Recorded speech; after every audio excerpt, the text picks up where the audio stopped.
I don't know if this is different, but last time I loaded up the game, it was just Hat Kid. I don't know why the seal is here. I mean, I'm assuming this has to do with Seal the Deal, but like, maybe you meet some requirement and then it shows?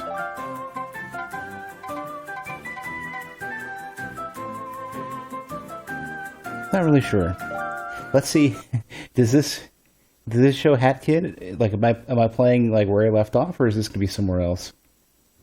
I'm curious. No, this is where I left off.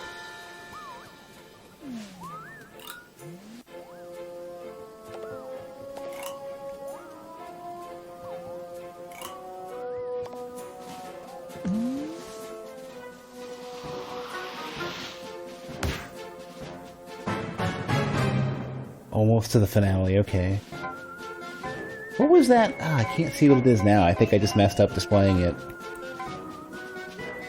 There was some, like, horizontal line on the side of the screen. I was trying to figure out what that was.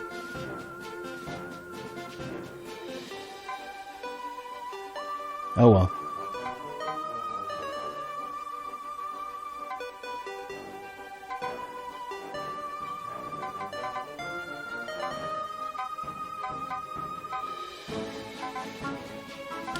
Yeah, I guess I gotta just figure out what the last area was that I haven't done yet.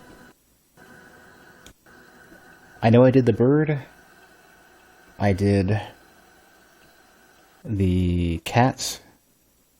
I think, the ninja cats.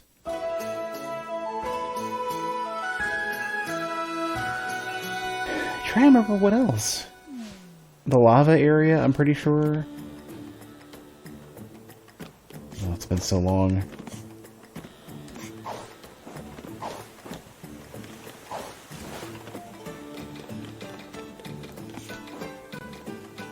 I had a bunch of angry goats before. Hey, Hub. So, birdcage. I think I did this one.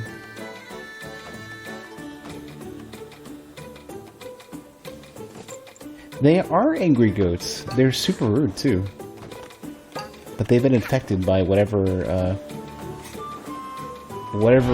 I let loose. Have returned. Hey, thanks to the resub, Coopster. 13 months. Got a lot of people like joining up and then making the year real quick.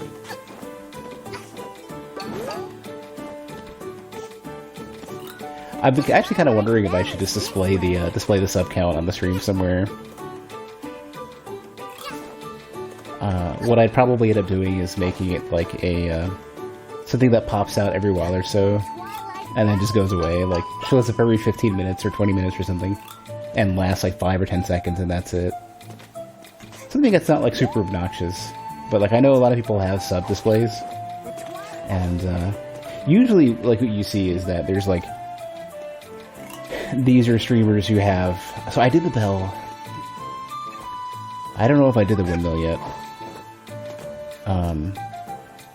I mean, it's flashing like I haven't, so probably not. People with webcams have like everything grouped around the webcam, and it's like I'm probably not gonna do a webcam, but I'm jealous of the rest of it. Oops, what am I doing? That's not productive.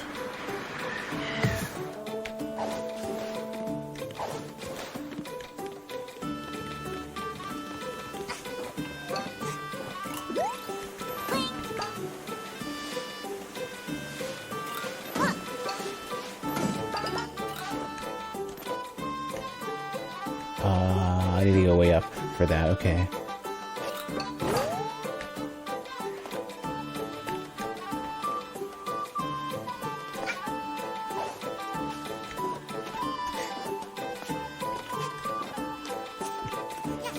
I'm not sure if for me the sub display will be productive or not, because like I don't have a lot of subs. I have a few. I have that kind of border. Yeah, I don't even know if this is filled in or not, but I've got this thing. No, it's not. It's empty.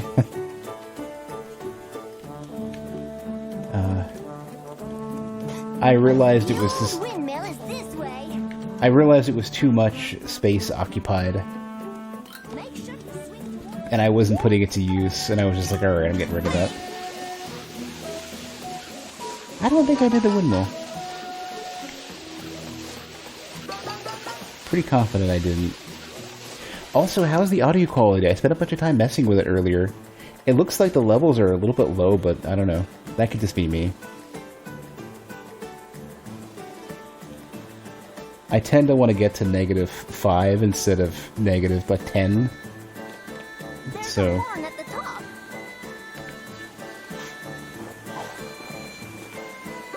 Seems a little bit low to me, but the quality is good and it seems fine to you guys. I'll have to listen to the VOD afterwards, and maybe I'll crank it up a tiny bit.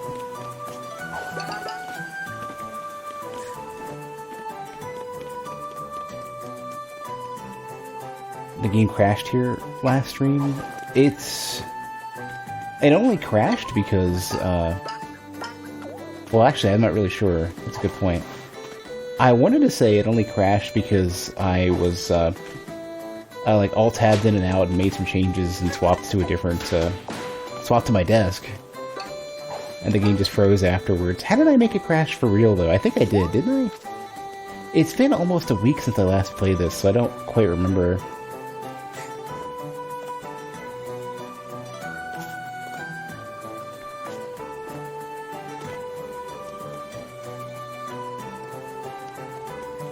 I want to get into that. What? Why are you... Oh, it's got a spring in it. Okay. What to say? It just lets me see it. Can I not get in? No, I can just continually, like, do the glitch run. You've a freeze happen... You've had a freeze happen once before randomly, and no idea what caused it, and it was in this area. I feel like I got it to crash under some special circumstance that I can't remember. You might be right. My memory might be really poor.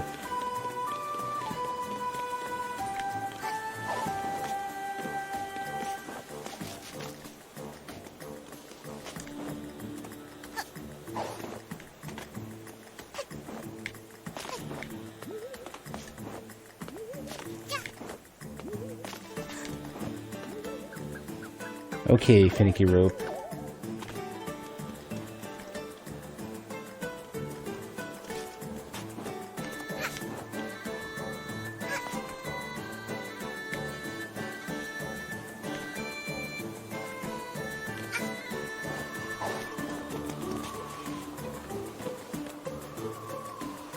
So, if I could get in here, like, you've been an anxious ball all night. As much as you hate missing my streams, they come in pretty handy when you don't have time. I feel bad when I don't stream, because I feel like I've created a good place for people to chill.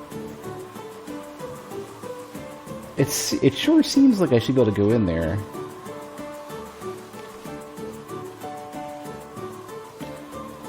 But the game doesn't want me to, so I gotta give up. This is backwards, isn't it? No. Careful! Some of these bridges are old.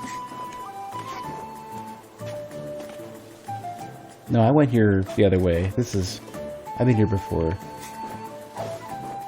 I would like to stream more consistently, and the only way I'm gonna do it is if I need to get my health in check. I'm probably actually... So, even the minor stuff I want to get figured out sooner than later. Like, I'm probably gonna get some clippers and just buzz my hair.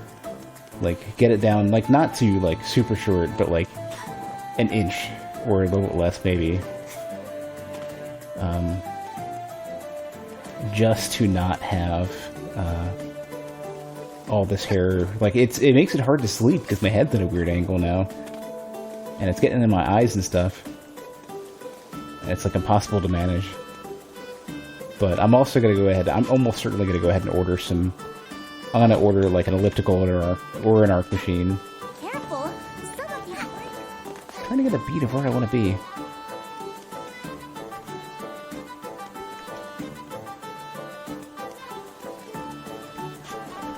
I need to pull the trigger and go ahead and just buy some expensive gym equipment because I just can't. I'm not the kind of person who's outgoing enough to be out and exercise outside and stuff.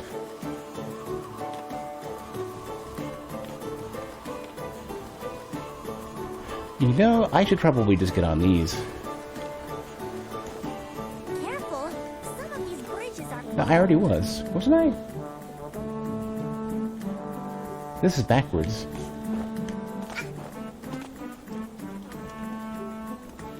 I need to go over here. No? That's wrong as well.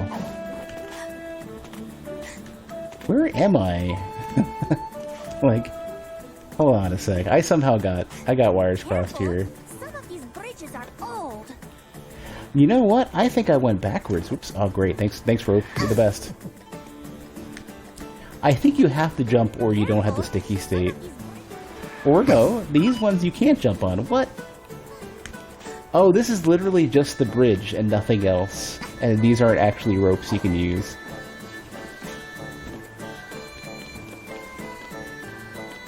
I walked in it backwards. Oh my god, no. This looks where I should go, I think. Yeah. How did I do this backwards? There's a horn, okay. Yeah, I did this backwards. But, yeah, going back to what I was saying, though, like, I need to have regular exercise, I need to have some, like, vague amount of fitness. And if I don't, I'm not going to be streaming with any level of consistency. And because I'm not the kind of person who's adventurous enough to go outside for regular exercise. Like, if I had a walking buddy or something, that would be different, but, like, there's something about going out and being stared at as somebody who's as unhealthy as I currently am that I just can't deal with.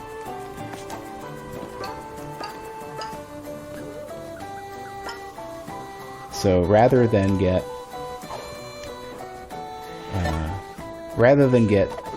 all apprehensive about that, I'd rather just get some equipment and work out at home. I have the space for it. Like, I'm wasting space in my apartment because I don't do anything with it. I went backwards. I need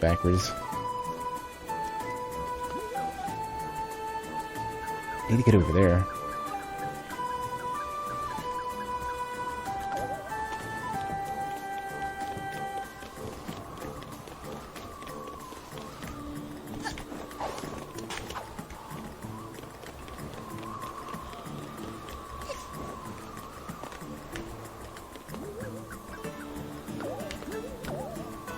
Oop.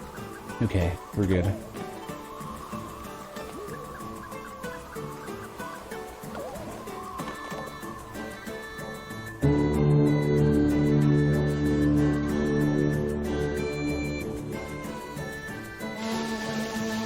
Okay, I see. There's where it splits, and we can go to, there's where we can split and go to the windmill. Interestingly enough, this one has the most corruption, or whatever this is. As far as I can tell, everything else looks pretty, well... it still looks pretty rough. It's not the one I want. Let's do this. That's not the right button. Perfect.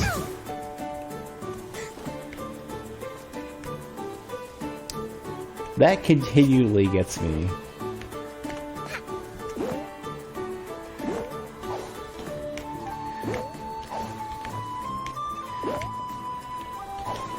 Oh, you can? Okay. I think your hitbox changes when you dash forward. Oh, well, okay. Alright, where do we land? Let's get out of this mess.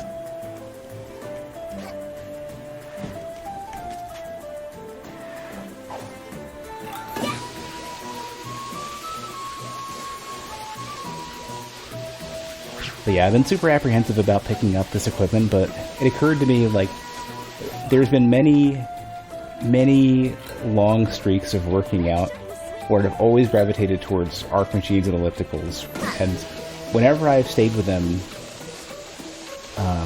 without being interrupted and without having anything breaking that streak, then I've always ended up losing a bunch of weight. And rather than relying on like having to get out, needing a gym membership, whatever, just have one in my apartment. Just go ahead and do it. Man, look at these things. They're everywhere. So I'm like, considering we're at the very tail end of this, I'm imagining I'm gonna do something really horrible.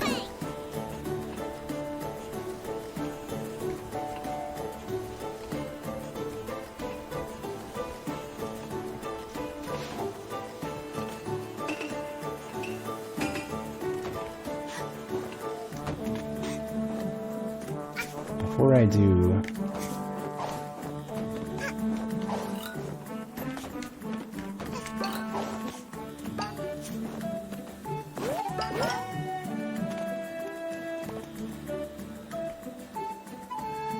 I don't think I can see anything special here, can I?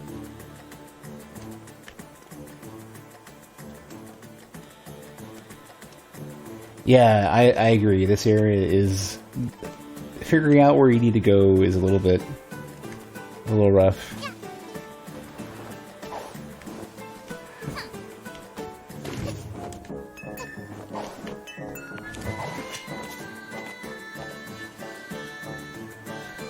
What is this? Time stop yarn. I think it's the one I had and I couldn't make. Yeah. I need like 30 something to make these. Yeah, I'm like way behind.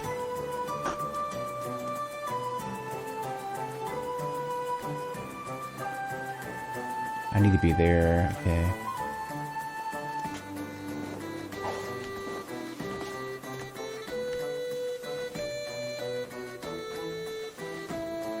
Is there a horn over there? There is. I can just barely see it.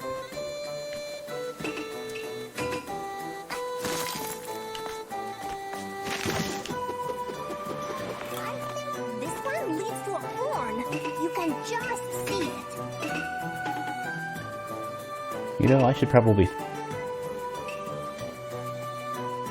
just default to a sprint cap, I think.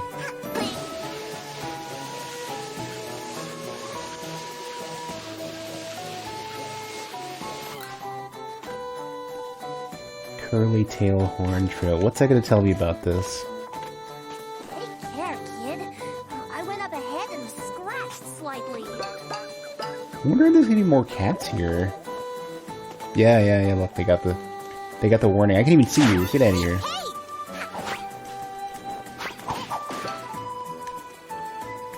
Sometimes, I had the thought in my head back and forth a couple times of like, can you see them before they hit you the first time? And I think you can. I don't think they're ever fully invisible. They just have the predator effect.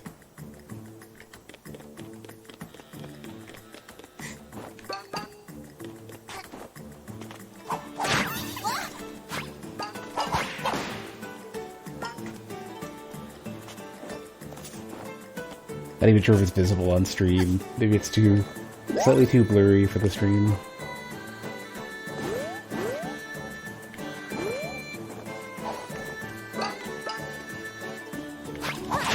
There's two of them. Ah, my cat.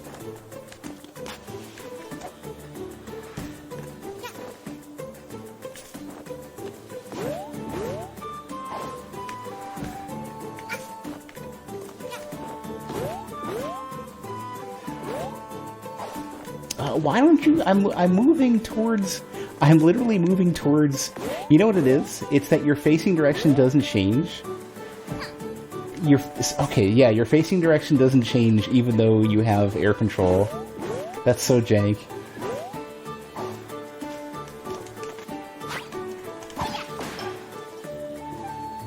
If you turn me up, you're gonna hear their whine? Probably. It's literally the exact same whine it's always been. I double checked it. Like the closest I can do is crank up my my output volume for everything else to compensate. But it's been there the entire time.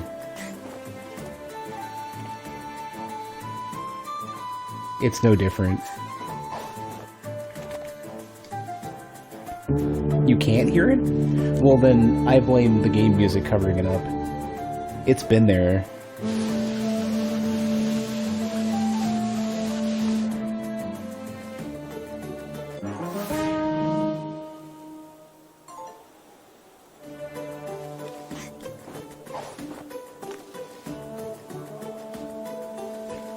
Alright, I probably should have watched the cutscene.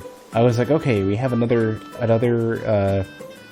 banner to slide on, but I didn't remotely look where so it should go here. Okay, so crap, I should have watched the cutscene.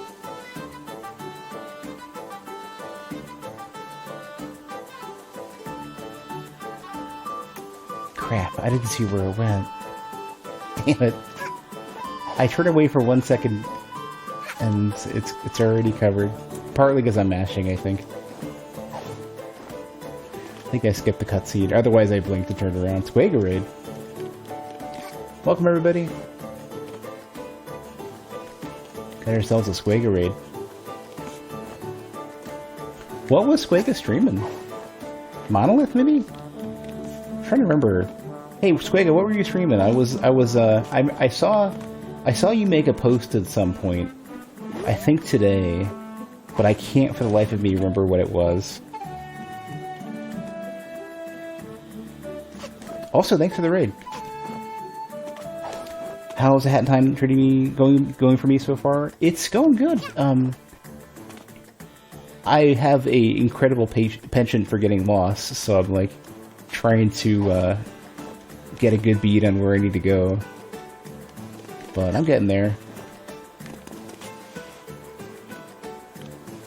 It's very much a it's a combination tribute to Psychonauts and Mario 64, and if you could see it, it's got that in every way. You should get and complete this. It's real popular. Necrodancer tonight.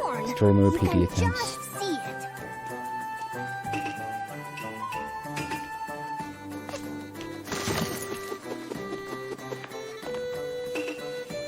So, funny thing about Necrodancer is that, I was thinking about it recently. Oh, this is the new one, okay. I was thinking about Necrodancer because, and I still haven't responded to the mail, but I got a mail, regarding a very early in development, music-related game, and I was thinking about, like, my inability to play Necrodancer, and that was, like, it's fun on my mind, because, like, I think Necrodancer is really, really good, but I'm so bad at rhythm games.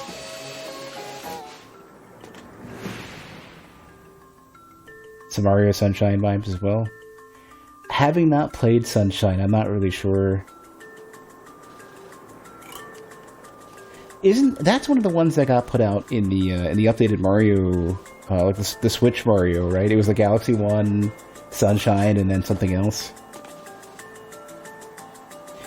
Maybe it was, it was 64, Galaxy, and Sunshine. Can I hop out so you can be less unblinded? Oh yeah, no problem. See ya. And thanks for stopping by. Quite a climb to the top? Aren't I mostly here? Or no, they mean the whole windmill, okay. Got a nice change in music here. Oops, that's not what I want. I guess I could stick with this. This is fine. Yeah. Okay, they're all there.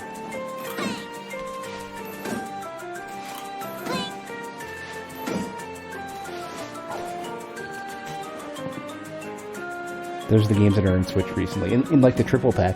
Is that still on sale, or still available? Because I know they had the Mario 56 or whatever it was, where like they some like multiplayer Mario game recently was like really, it was only available for like a couple of months and then it was out. Is the 3D Mario one, is that going to be available permanently, or are they potentially going to take it out? If that makes sense. Like, if they're, are they gonna, is it gonna be limited availability, or can I just buy it whenever?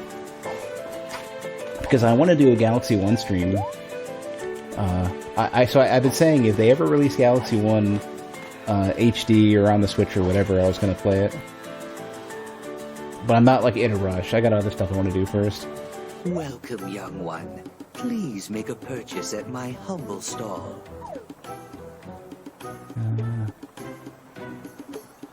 Man, I kind of do want the Charlie Brown like wah wah wah effect. You know, want a little bit of mumbling would be kind of funny.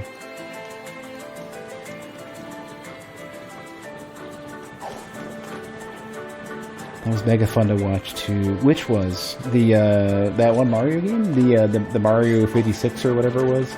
I don't know what the number was. It was Mario 50 something. It could have been Mario 52 or 54 for all I know.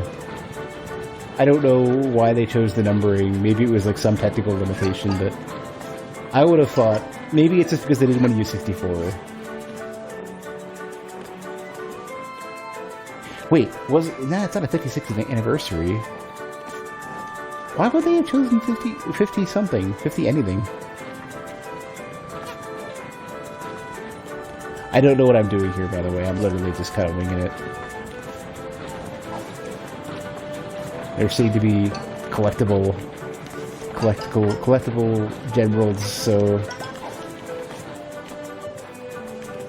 they're expecting the advanced jump tech.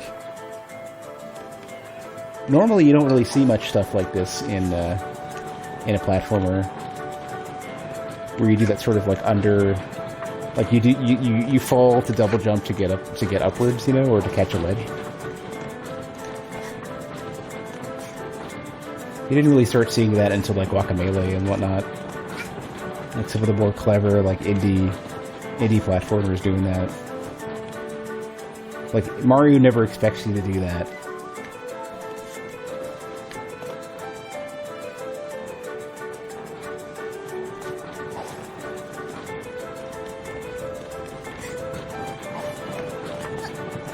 This kind of seems like a slightly more whimsical version of the windmill, shit, what is it actually called? The one in Zelda.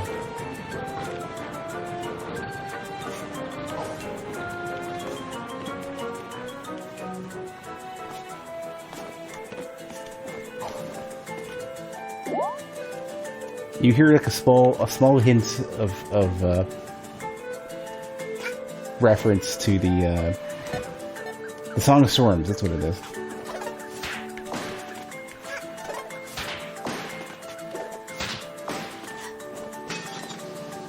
I don't know what that was.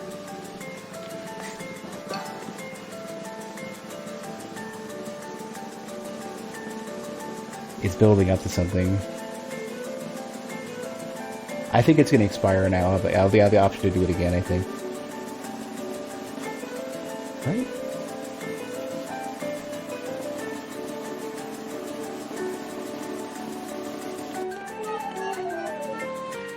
Is he gonna do it again? Is he gonna respawn, or did I mess it up? I wanted to see what happens, damn it. Killing me. What if you go far enough away from it? Does it come back?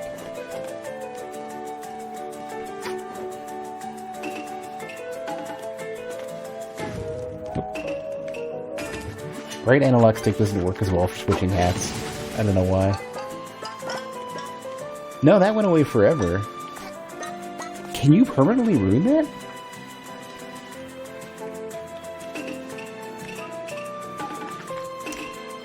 Damn you, right analog stick.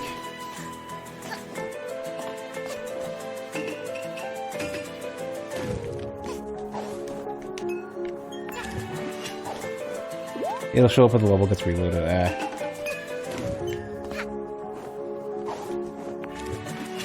Well, we'll see. If I end up dying or something.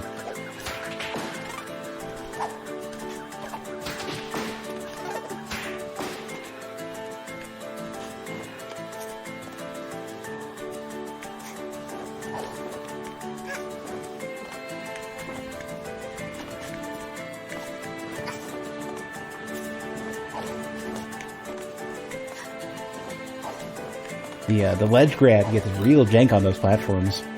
What? Ah, you're killing me. You're killing me. Don't give me that. Really? I overshot it and that's all it takes? Hold on, can I get this? No. Okay, I gotta go the entire way back because I overshot it.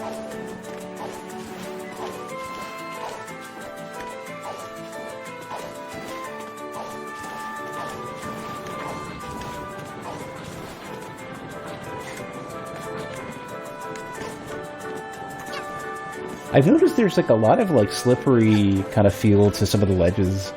Like it is real easy to slide off.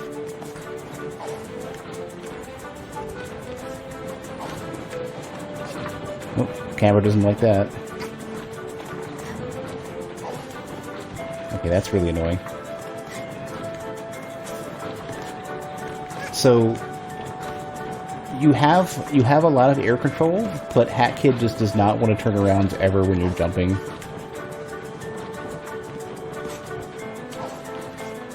And that kills me. Is it over here?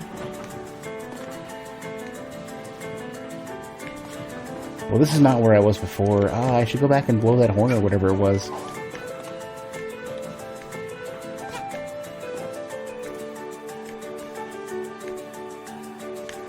Here.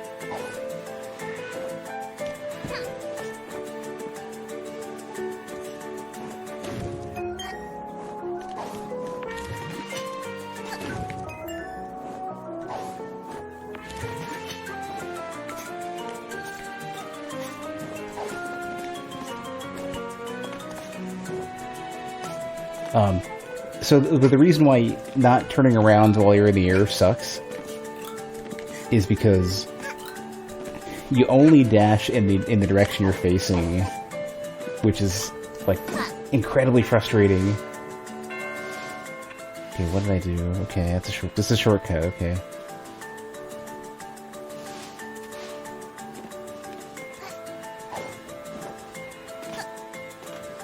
Because in Mario, you can go like this and then dash the entire way backwards. Like you can do the sort of like dive. In this game, you can't.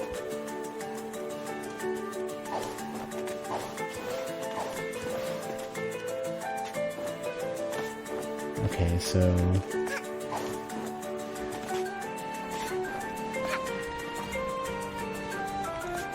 yeah, that's what the ladder's for. Okay.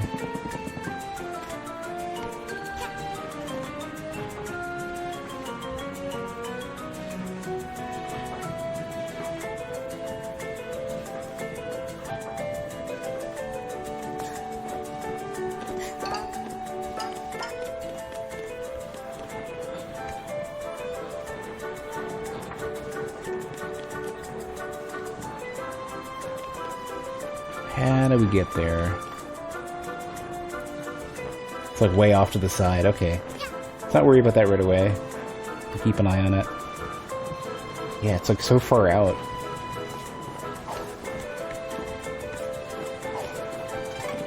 Ah, okay. You dick. I didn't see a shadow or nothing. That scared the hell out of me.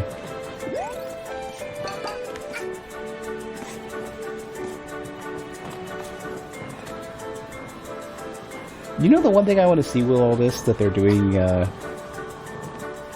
all this, they're milling all this grain and stuff. I see no bread or anything.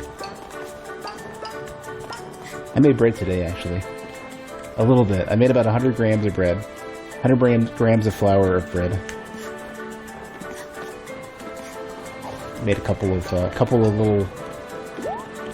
little rolls for sandwiches. Still got some luncheon meat to finish up.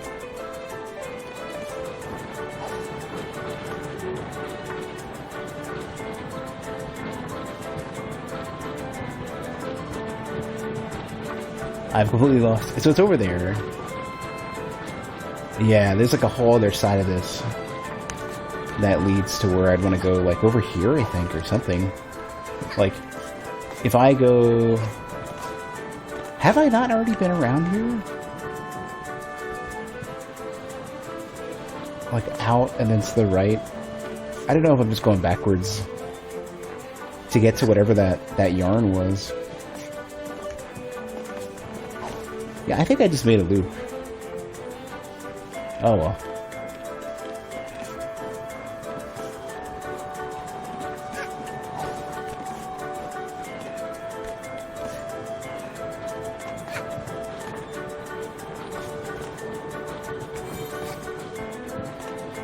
That's interesting. I don't normally expect there to be checkpoints that you can enter that are on a moving platform. Because if you would respawn directly on that checkpoint, then for games that do that, you never want to be on a moving platform. You could get crushed, you could have weird... You could spawn inside a moving platform. There's all sorts of stuff you don't want to do with checkpoints on moving platforms. Kind of surprised I'm able to trigger that. Because you'd expect it to be, A, extremely visible with like a flag or some sort of, you know, object you stand on. But second, to be completely static and non-moving in every way. I don't know why I'm changing hats at this point. I never use the sprint ever.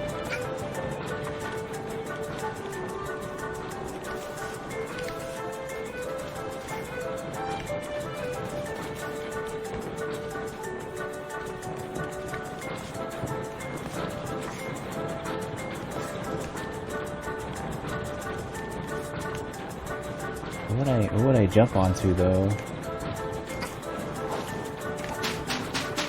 Oh, those are balloons.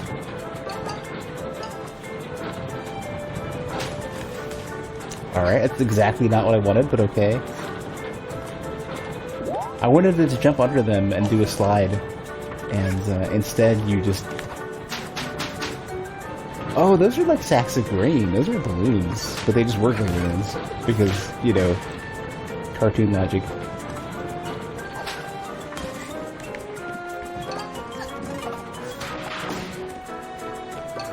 I definitely, the struggle for me tends to be a lot of like how Hat Kid resembles a lot of Mario 64 movements and like physics and stuff, but she slides a lot more. There we go. Look at that. She slides a lot more. She can only double jump once. Has no air turning. A lot of stuff that makes it a lot trickier. And I'm trying to figure out if I think it's a good thing or a bad thing. Like you know, what do I think of the difference? Do I think it adds more nuance, or do I think it instead makes things a little bit more clumsy and frustrating?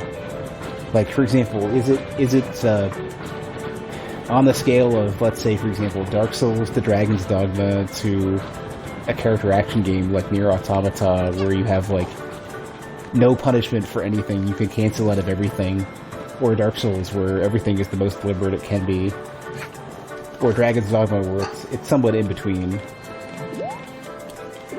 You know, like, I spent a lot of time trying to think of, like, how do I think about that?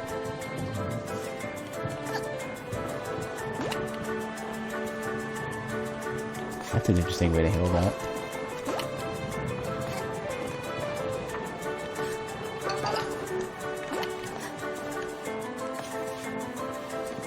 I don't know if that's the way you're supposed to do it, but it happened, so here we are.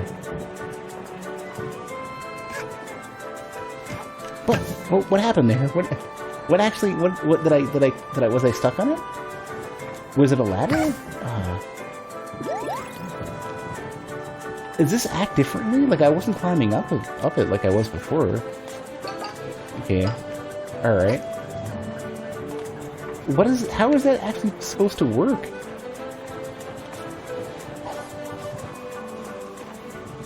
Oh, also the fact that Hat Kids, when you land from a dive, you're stuck, and you have to pop up with the jump. I find that because that's so different than what Mario does and many other platformers do, where you would continue with some sort of movement, or you would like in Mario, oftentimes you'll just do a roll out of it, and you just keep moving, and you're just a ball at that point. This sort of stuff I find to be incredibly jarring in how different it is, and I don't know if this is a deliberate choice, or just they didn't look at this and decide to do anything with it, or what. But stuff like that, getting into states like this, I can't find a good reason for it. It just makes the game feel worse for me. But I want to understand it, but I don't get it. I don't understand what it does. Like, what does it add to the game?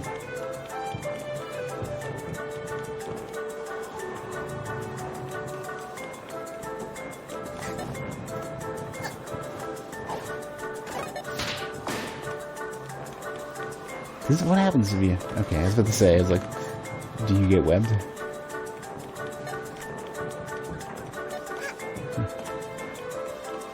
It's kind of weird. I'd expect it to just bounce against a web or something.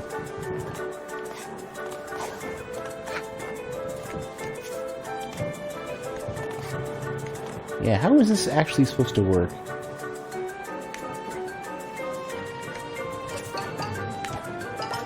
They're just supposed to be an intermittent wall jump platform, I guess.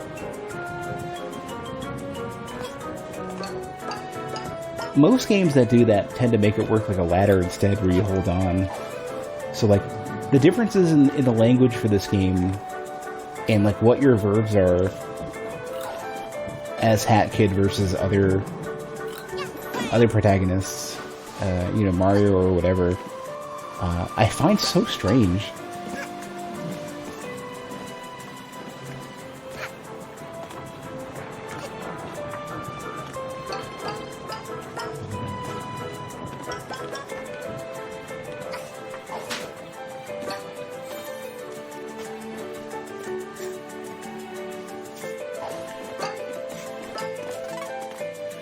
I gotta be really careful.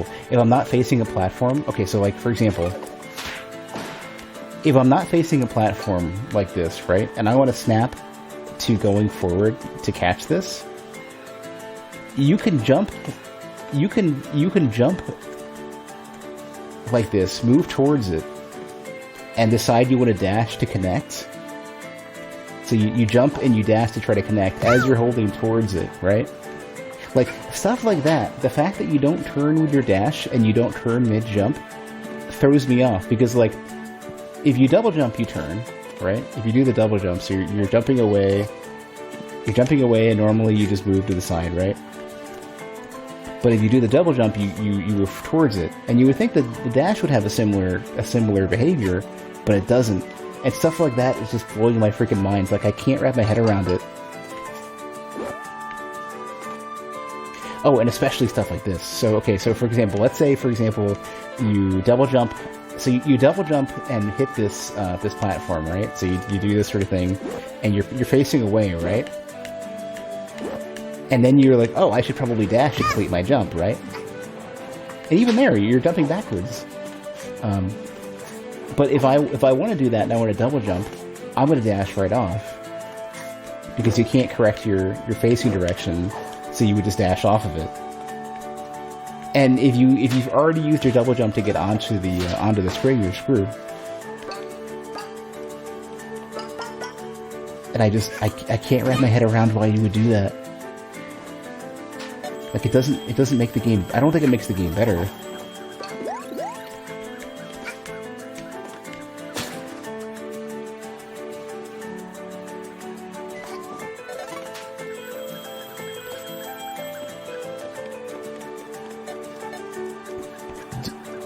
Well, making it to where the dash doesn't just go wherever you want it to go, like wherever you're facing. So, for example, if I'm jumping and I'm going backwards like this, right?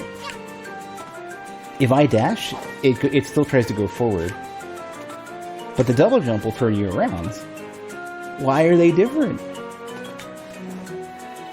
Why does the double jump turn you around? Why does the dash not?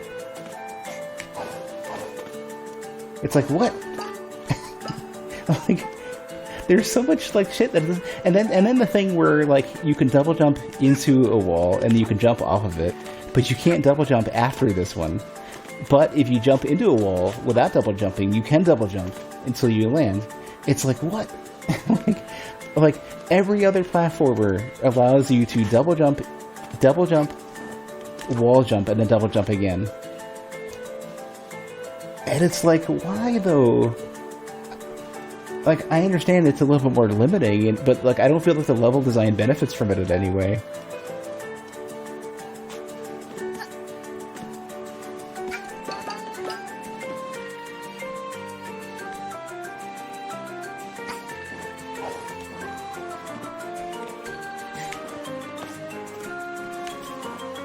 Like, nothing feels good to do as a result of that. It just feels worse.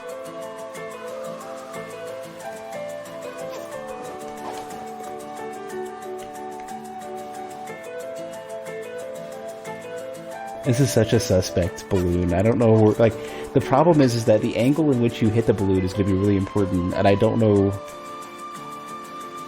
what the, like, the important angle is going to be for this. Also, this is jank. I think I need to hit it from here. I think. I don't even know where I respawned.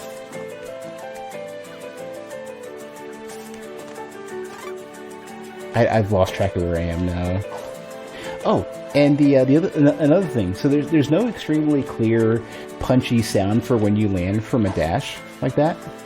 It's a really subtle, like, very like brush sounds. But the timing drives when you can do the super boost, right? So you don't hit the ground at a consistent time because there's a lot of ground that is not completely flat, right? So you would expect to have a solid both visual indicator to compensate for the perspective, as well as an audible indicator for when you bounce, so that you can hit the button over and over again to get the boost. But there's nothing. And you could convert it into a mechanic that, like, yes, the timing is important, but it's like the timing is something that that's easier to determine, right? And you could make it, you could immediately make it a mechanic that feels real good. And instead, it's a mechanic that's frustrating because you want it because it's faster, but you can't hit it consistently. Just stuff like that has been a struggle for me the entire playthrough. On top of weird stuff like all the water related weirdness, which luckily water isn't super common, but when it is, it's frustrating.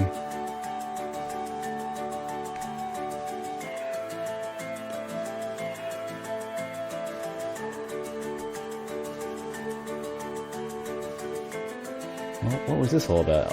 So I got a coin. Keep forgetting to go to the vending machine too. I think I'm just supposed to enter in over there.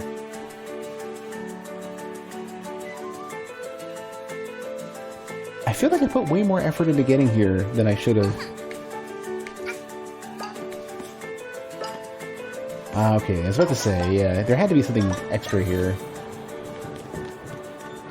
There had to be like a better reason to go the entire way out. Got another spider. Okay, so here's the thing that happens. So every while or so they draw a line down from the spiders. And then they don't always.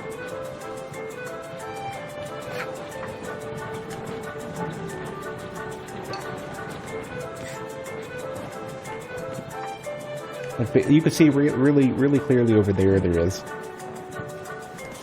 I feel like they must have a lot of stuff in this game that needs to be done manually that they don't consistently reproduce across the entirety of their levels.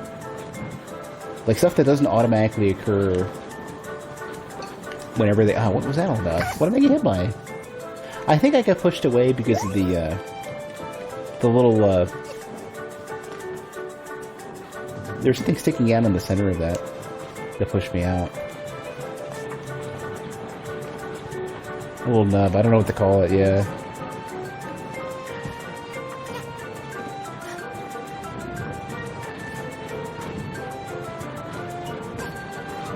It's so dark that you don't even notice it. Like, dark things in perspective don't mix. I was really trying to get high enough to bounce off of it.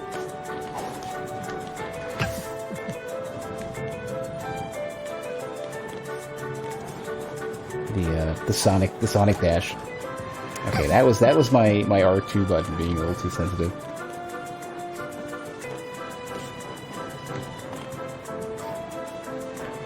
So one thing that across many of the games that I've worked on,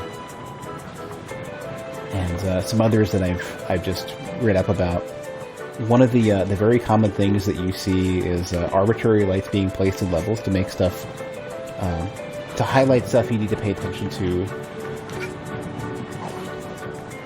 and even ones that don't make a lot of like logical sense. I kind of feel like this game would benefit from some of that, some just extra arbitrary lighting that maybe doesn't even exist in a physical space, but is just there to help the player.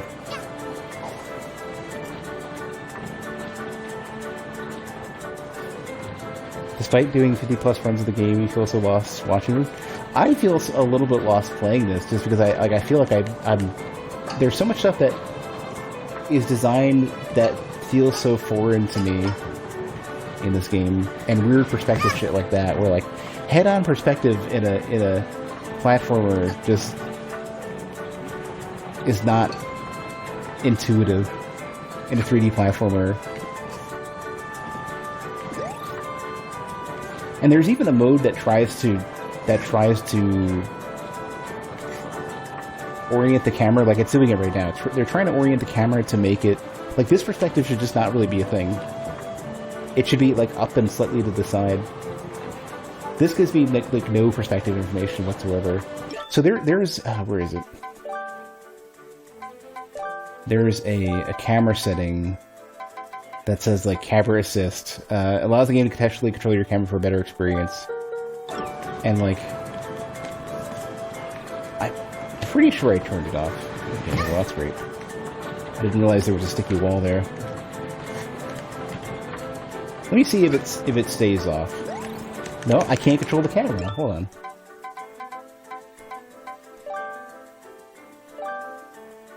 It's a top-down camera that's doing it? I have it turned off, though.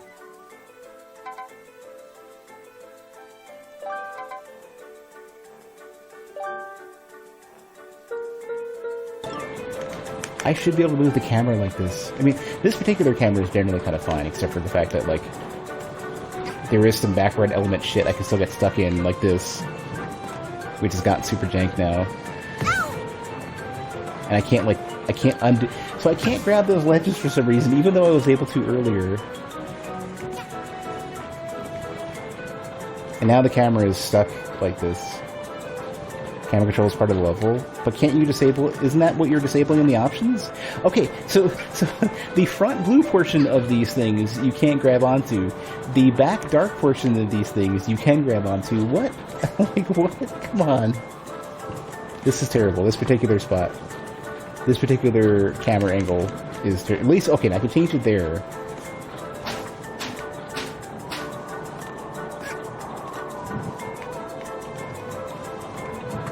Oh my god. Why am I looking? Okay, I see.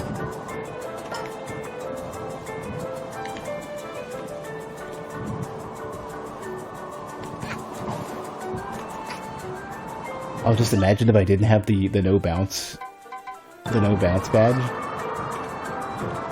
I would have probably had an aneurysm.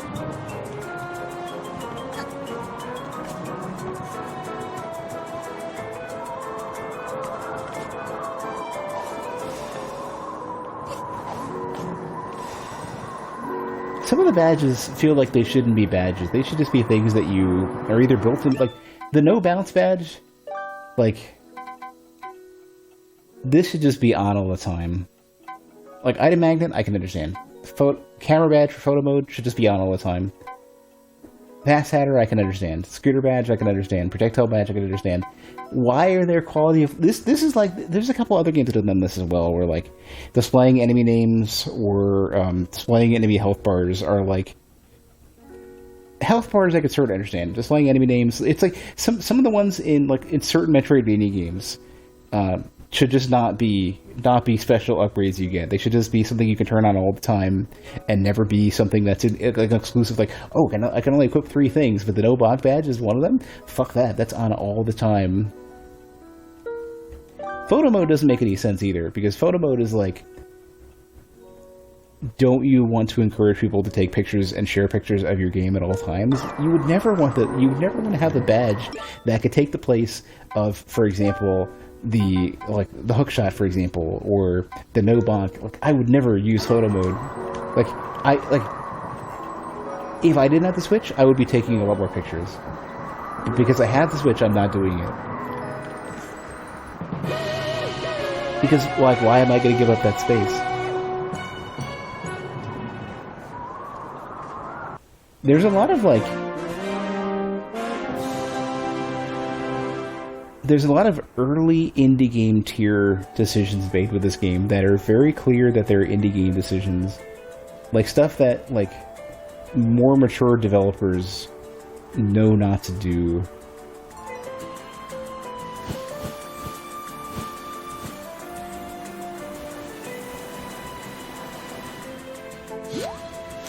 There's your last of, I think this is the last of them. Last of the, yeah, of our angry goats.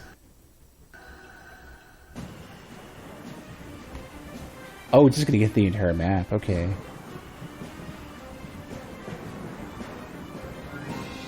Everybody's got the Rona.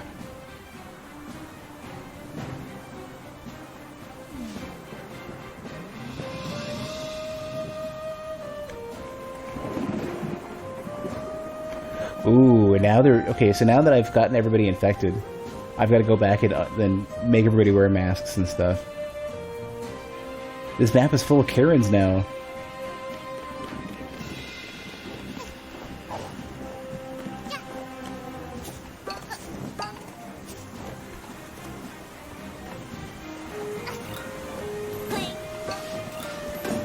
Don't know where I'm going.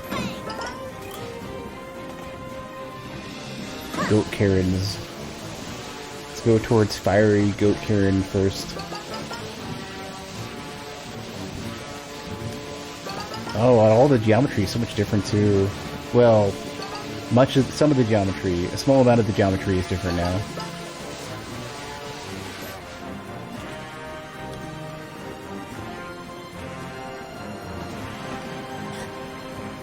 I don't know how I'm going to fix this, but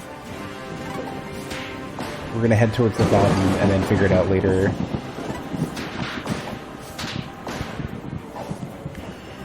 Don't know why I did that.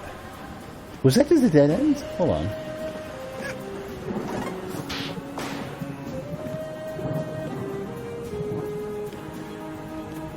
I think it's just a dead end.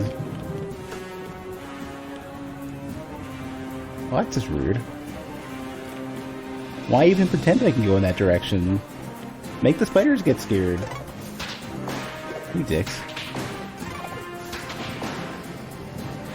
Also, I want to point out, even though you can't control your R2 dash, your R2 dash direction, your mid-air attack X dash direction can be controlled. Just pointing that out, that inconsistency. Alright, is it their sickness here? I can't go on this? Okay.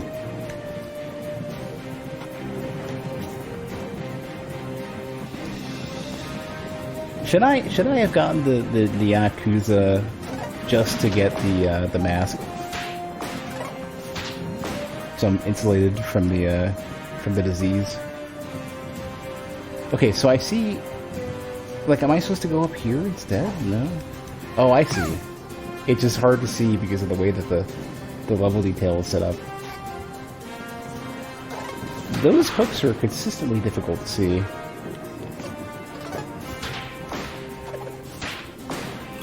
And also, you typically don't expect to. Oh god damn, I hate that. You typically don't expect to have to make such a big turn because the game sucks at changing direction mid. Like with all your dashing and all of your hook movements, the game sucks at turning mid jumps. So like especially because you're going straight here, you don't expect to have to turn like this because the game sucks at that so much. Like they just make it feel real bad.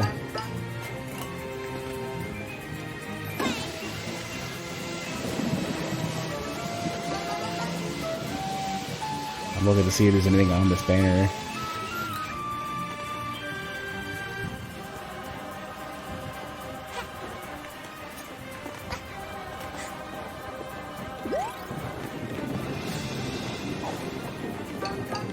I guess all the cats have bailed out. That's kind of nice. I think there were cats here. Yeah, there's not really many enemies besides the spiders. Oh god, it's so hard to read these things. Like the hooks. So the hooks are angled where the hole is away from you. Like turn that shit 180 or turn that shit 90 degrees towards me, please. So I can actually see what I'm looking at.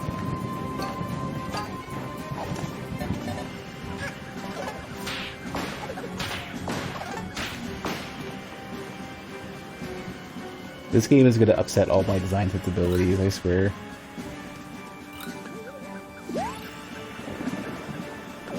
It's just like it has a lot of stuff that you can tell they had a budget for, except for polish. Like lots of design themes, music. They certainly had a lot of like art budget. Sounds have been okay. Sounds have been up and down. Certain things sounds like what should have been like more gamey sounds end up sounding like interface sounds. But the polish is the biggest thing. Like there's a lot of like feely things that are just not quite there. Like this, I feel like it's decisions that basically are like the kinds of decisions that you make if you've played the game a bunch and you're looking for things that players might trip on, or if you're basically saying, I'm attached to this as a designer, but I know that it's better for players if I do this. And I see that a lot in games where there are certain things that, man, you want to hold on to, or, oh, you don't want to think about, because it's like 90% of the work is 10%, is that 10% last polish pass. Where you're dying to ship it more than you are to make it perfect. And that last bit of game development always feels like shit to do. Everybody hates it. Like indie devs are less likely to go through with it, or they're more likely to grunt and complain about it. AAA devs are sort of just like more, alright, we'll just fucking do it. The stuff that will upset players the most. Where are we going? Though I will say, like, my favorite indie devs always tend to focus on that stuff to a T. Like, not all indie devs. I'm just saying, like, the ones, there are many that don't have the sort of, like, gumption for the follow-through for that kind of stuff. Like, there's a lot of indie devs that I like who do go through with that stuff. For example, Locobolito is willing to grunt through making a game feel amazing, and that's why I want to play all their stuff.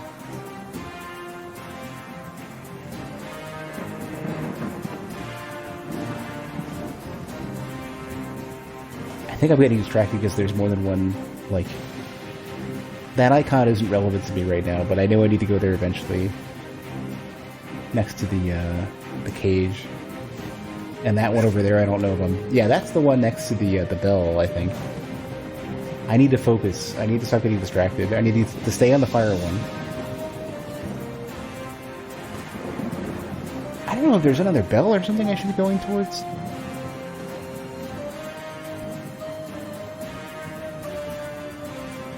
Wait. That's not even what I'm looking for. That's just another one of those. Yeah. Okay. Okay. So part of it is that I'm being, with this bright flash, I'm being attracted to something that doesn't really complete the level, the yarn. Where I need to focus on these seeds, and where would the seed then be? Where's the important seed for the lava cake? Like, the tiers of importance for what I'm being shown aren't consistent. It could also be that they're somewhat interconnected, the seeds. Like, where's the seed for this? Like, I might not be able to do the lava one from here. It seems like I need to go over instead to elsewhere.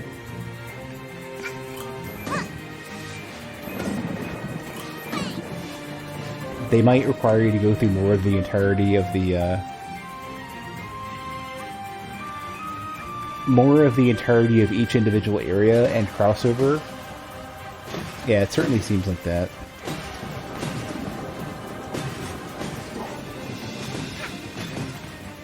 Yeah, that's what's going on.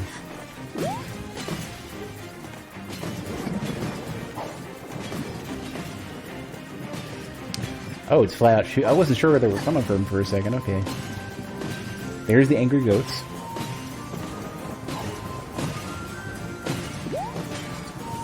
I think it's just flat out leading me with its shots.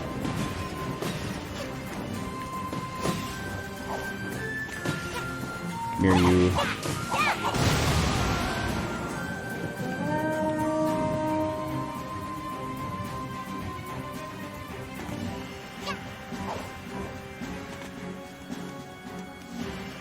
Dummy. So you get for not wearing a mask. Had to catch the COVID.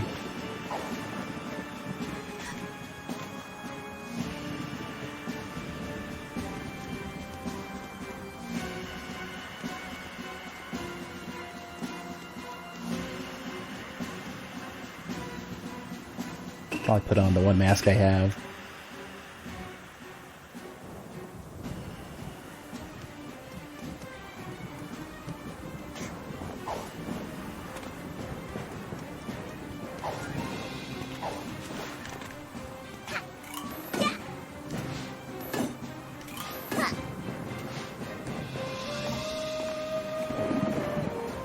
Is there...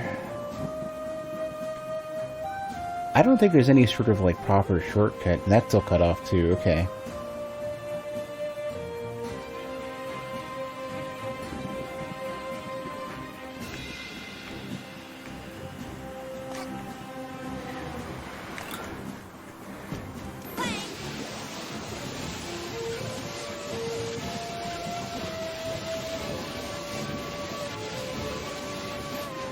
This way for the lava cake.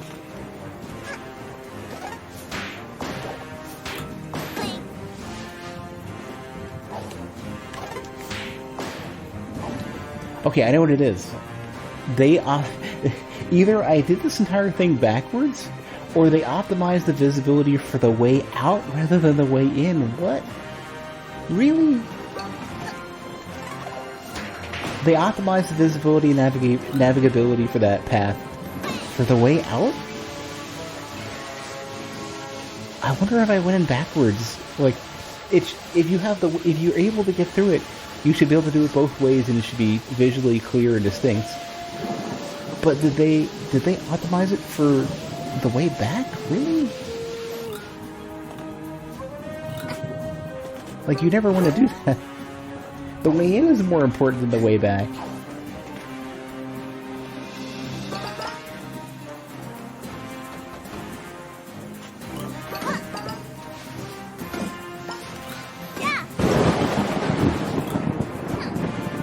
I got hit mid, it looked like I got hit by lightning mid jump.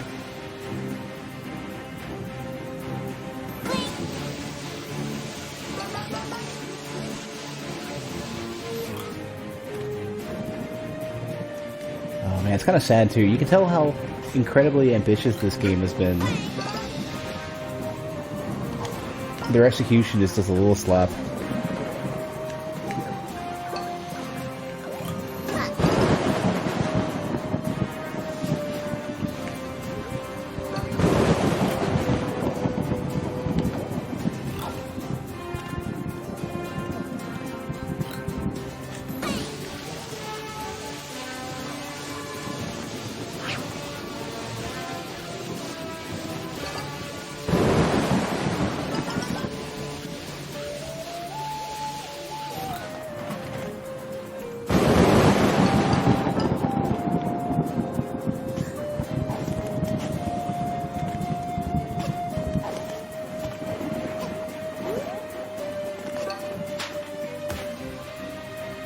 If you have auto skip cutscenes on, a patch that the speedrun uses, it crashes the game on a certain cutscene.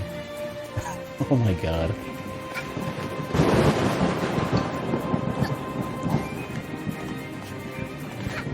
I wonder why. I wonder if you're like beating out a loader or something. I know in Metroid Prime, like the earlier versions of the game, it's very easy to outrun the loader. Like you get boost ball and immediately you're outrunning it.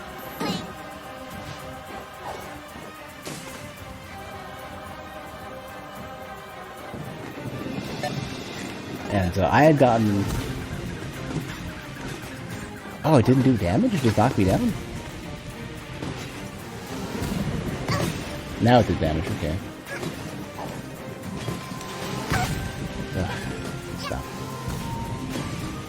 In, the reason why I got the first version of Metroid Prime when I could, was because I wanted to have the early space jump. Using the, like, L-Lock spring space jump thing. The very, very beginning of Metroid Prime. A couple other things worked better there, too. But I was interested in, like, secrets breaking it and stuff. But it was very easy to break that game. Suddenly you're in an elevator, and you're in an elevator forever. Because it just gave up on you. No, it wasn't L-Lock spring jumps. Those were different. I was talking about scan dashing. L-Lock spring jumps were this weird quirk of the game where basically if you aimed down using L and then jumped as it reset back to forward, you'd get a higher jump or a longer jump out of that. And L-Lock or scan dashing was basically you would like dash into scanning something, and somehow you'd ramp up your horizontal momentum, and you could combine that with space jump to get like really, really far out. And then ghetto jumping was another thing where you jump into geometry, and if the geometry is a certain angle, it pushes you further up. Because the game, like, the way the game gets you to, it handles a collision is like, it tries to move you upwards a little bit.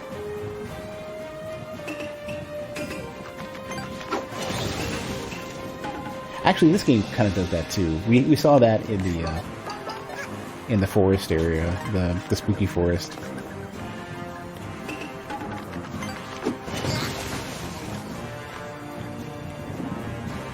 Started with the alt route, and once you forgot to disable auto skip, it lost a possible PB. Ah, yeah.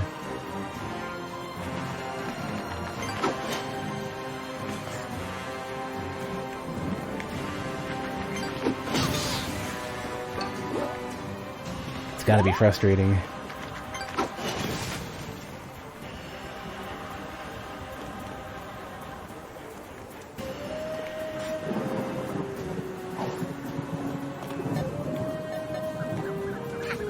Is auto skip faster than just mashing to skip? Or is auto skip more like the convenience for skips?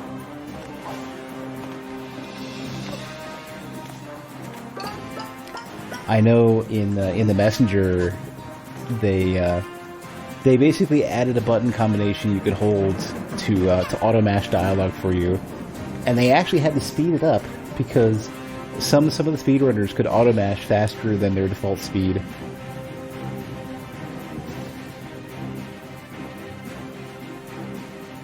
So now it's just mega fast, but everyone just uses it because it's any speedrunner for the Messenger will use it because it's nice and you're not hurting your hands.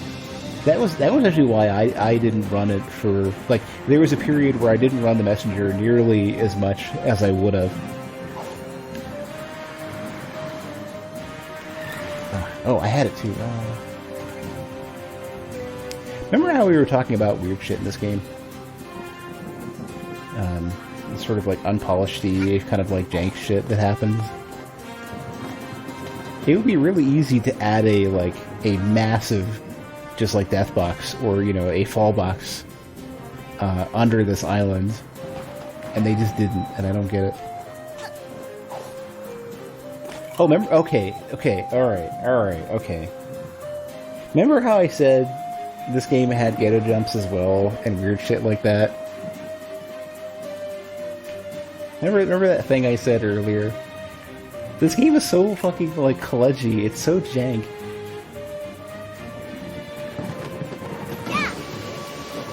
Is it the no bonk badge that's doing that? Or, because what it should be doing is it should be hitting the wall and trying to run up it, and then sliding the entire way down and giving up. This game is so fucking, like, it's so rough. And and you can tell they put so much effort into it, they just didn't do the last mile.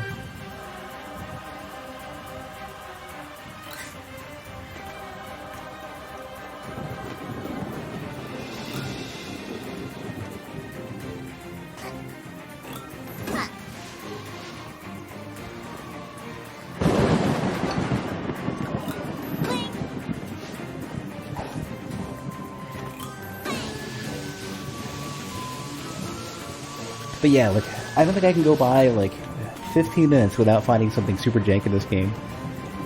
And, like, I wish they would put just a teensy bit more effort into it. Because, like, when I'm sitting there trying to get into the groove and I feel like it's coming together, I just hit something weird and, like, suddenly my focus is broken and I can't bring it anymore.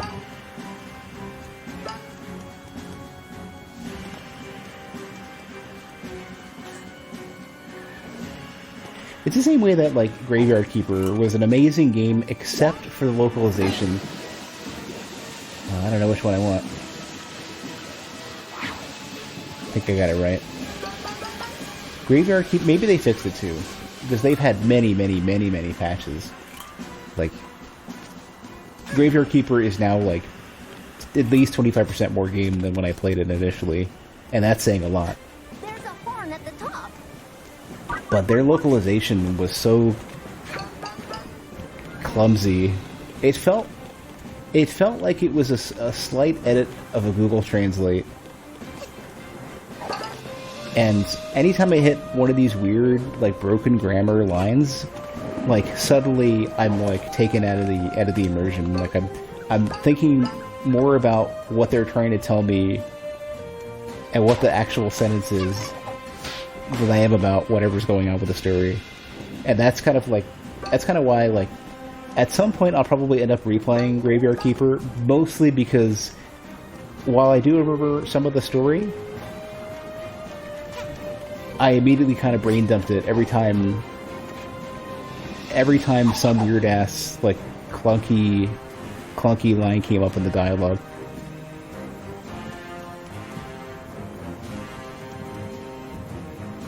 Even though I really like that game, like, overall, even with things like the alchemy system, which they ended up significantly improving, being so frustrating at the time,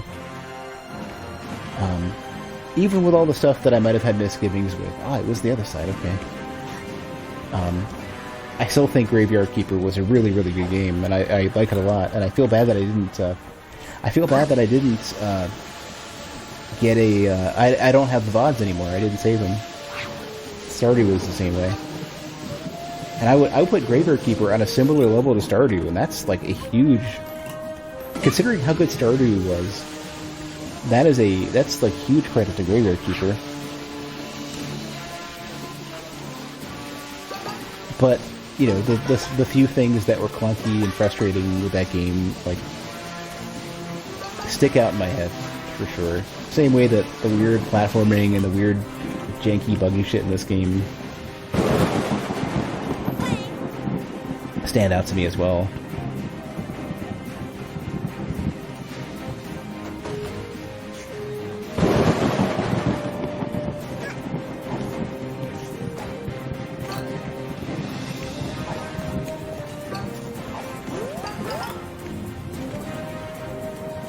Okay. Wait, I don't need to be there, though. I need to be somewhere else. So the funny thing is those are pointed to the player on both sides, right? These aren't pointing 90 degrees away from the player. They're a little easier to read, too.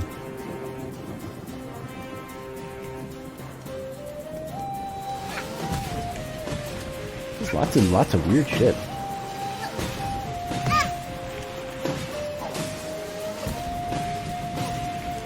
Wait, what am I trying to get away from here?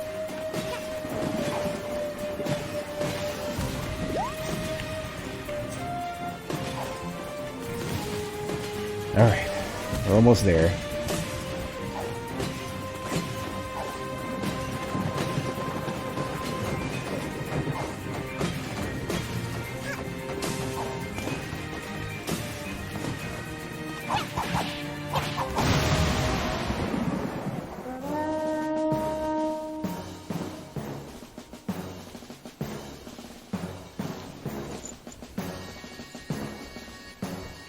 Is it over?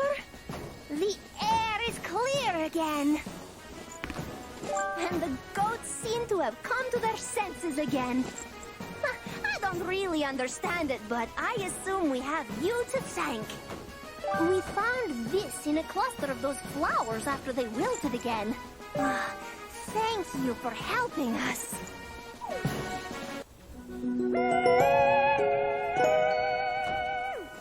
That got really loud. Did you hear that?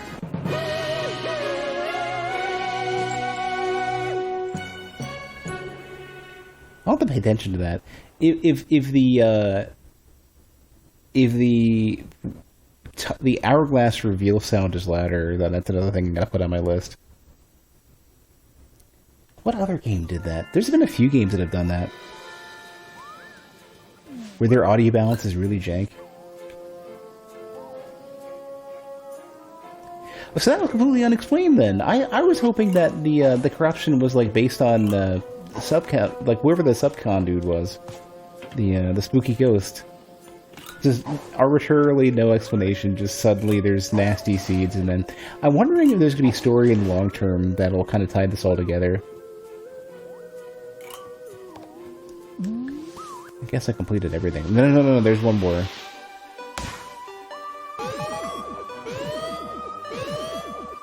Yeah, you gotta go back, but they don't redirect you to the boss fight.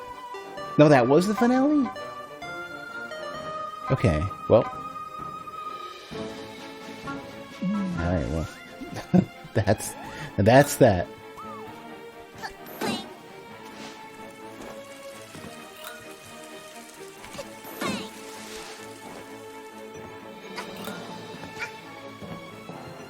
Kind of feeling like a lack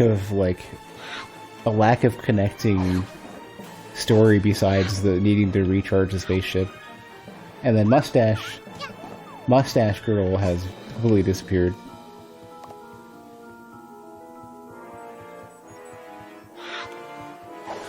She's like, I'm stealing your time shit, and I'll see you later. And they're just... I'm guessing we're probably, we're gonna hit some milestone, like 40 or some amount of hourglasses, and we'll be good. And then she'll show up again. Just a chill free run, pretty much. It's just weird. It seems like a lot of work to, like, you would expect, oh, we have all this stuff here. Maybe we should, like, have some big story to it as well. I don't feel as driven by purpose. It just, this is a place to be.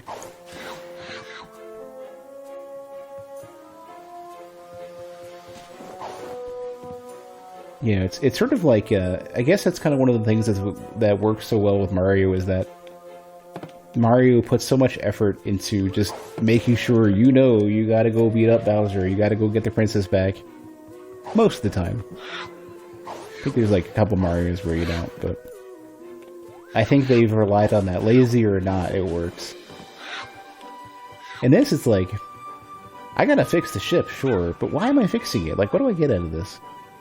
Hat Kid seems to be pretty indifferent to everything. She's chilling, she's already got a chef. She has, Roombas and needs taken care of, and infinite toys. I don't feel like, I don't understand what she wants. I don't understand why she's going. She could just ignore this and risk, and minimize the risk of, like, bodily harm and, angry peeps to go home. Okay, did I miss that? I remember she was on a journey, but I don't remember why. maybe I need a refresher. Maybe this is one of the things where like many games will do a flashback or do a like. That's probably something that's been covered on a GDC talk or something, like reminding players what they're doing, like reminding players of their purpose. Like if you spend so much time on a side quest, you know, like the same way that, like, for example, you have like anime that go on a filler arc for a while, and then as they come back off of the filler arc, they look the flashback arc, like they do like an episode or two that's nothing besides flashbacks, just to remind you, like, what was going on. Like, now that we're done with the filler, like, what are you actually doing, and why? Like, oh, you know, such and such major character died, and we gotta go and give the current antagonist their comeuppance. Yeah, that's kind of what I'm feeling. Like, I'm feeling I need that. I need the refresher. I already did this one. I'm looking for more of these pedestals.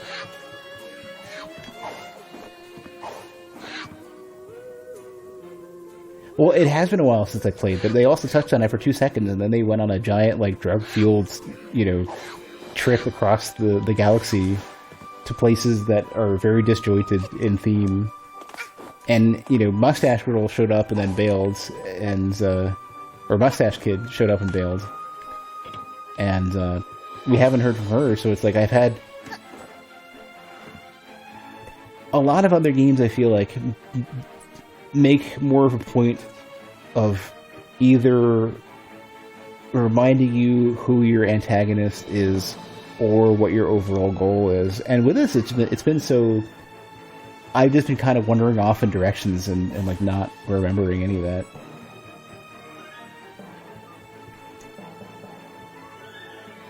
You know, even like, for example, if you want to use the Mario example, you often have the like... Bowser shows up, but he's not there to deal with you. He's just going to look at you, blow a raspberry, and throw a boss your way, and then bail off. And then, in the meantime, Princess is like, Mario, save me! And you're like, okay, I'll get there in a minute, Princess. Hold on, I gotta go beat up a bunch of rabbits or something. Because the rabbits just showed up. Because they're a thing.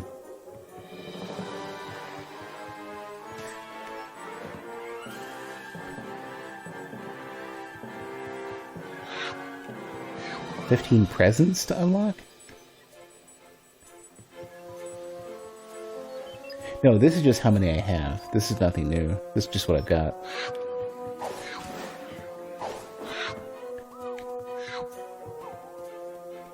Where's that gumball machine that I had? Looking for it.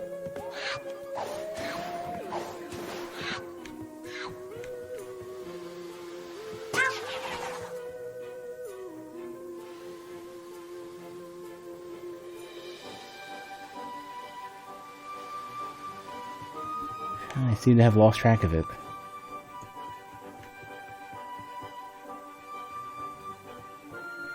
One thing I kind of would want is like... Hold on.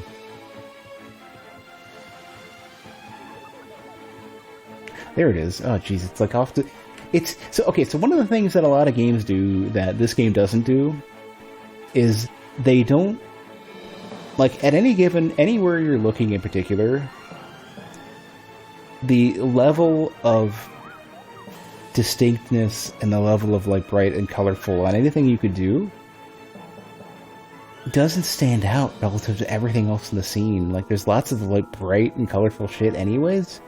Like, even the doors almost kind of fade off into the distance. And the gumball machine is so fucking... Look, it's not lit. It's like in a noisy corner. Like, it's like... There's nothing drawing my eye to it, like, even if I'm staring directly at it.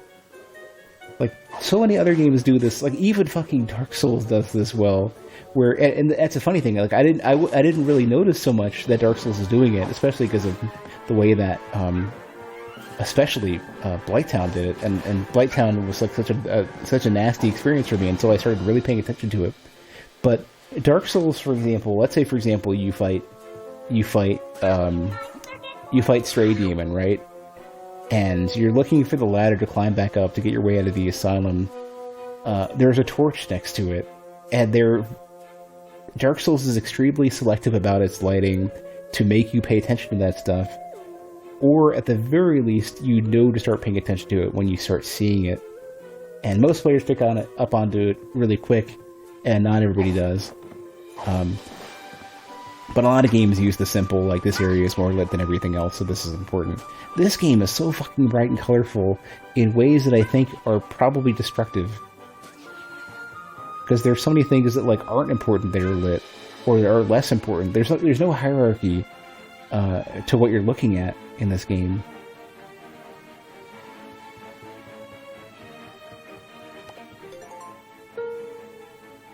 Three tokens now. Does it go up? Oh, it's this mini game. Okay. I'll go for the music.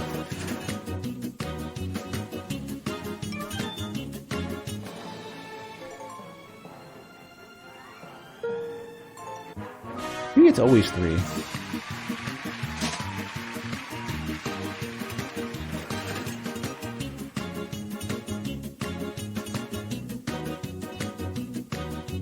Hold on, turn it around so I can see the front. Is that a rose? Oh, I can move it. Okay. Well, thanks for telling me. What's a bug?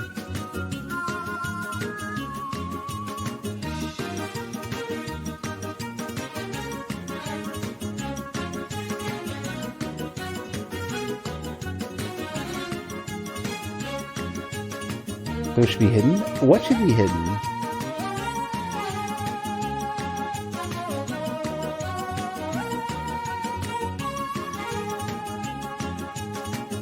The rose in display?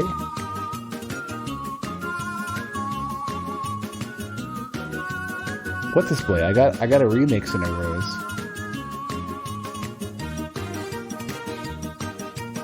Those are different variants of this hat?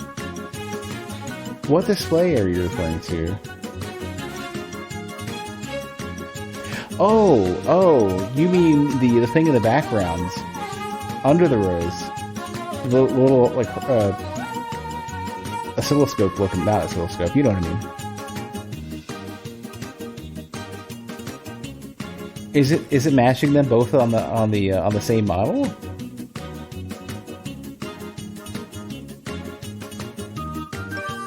Alright. So what did I actually get? I didn't get... So I equipped it.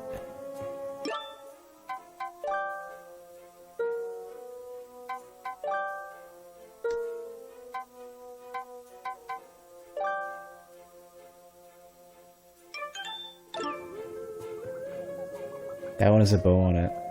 I don't see a bow. How would I chose to equip it? It didn't do anything. I just unequipped it? How do I re-equip it?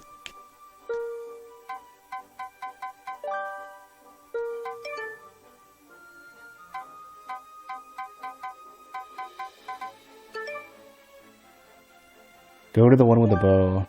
Oh!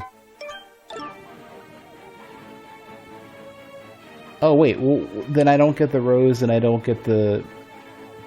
I don't get the display on it.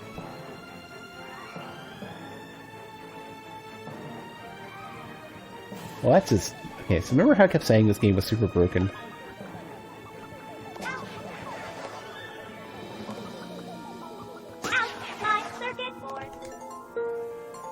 See what we get.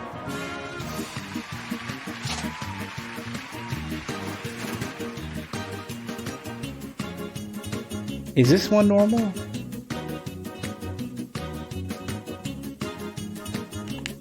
It's got jiggle physics.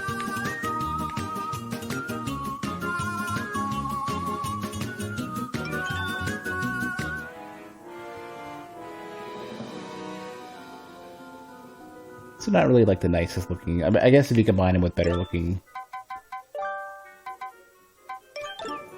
No, I don't like it.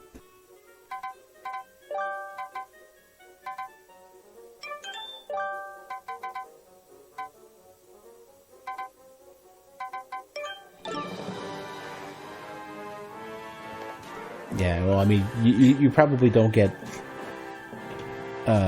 probably don't get a lot of visual flair quick enough to make that happen.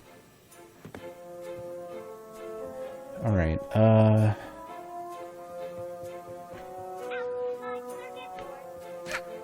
one I need 25.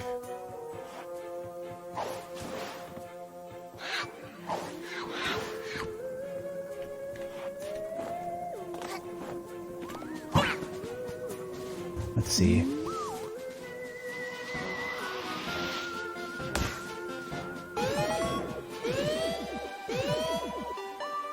Oh, I just completely ignored this one. I forgot.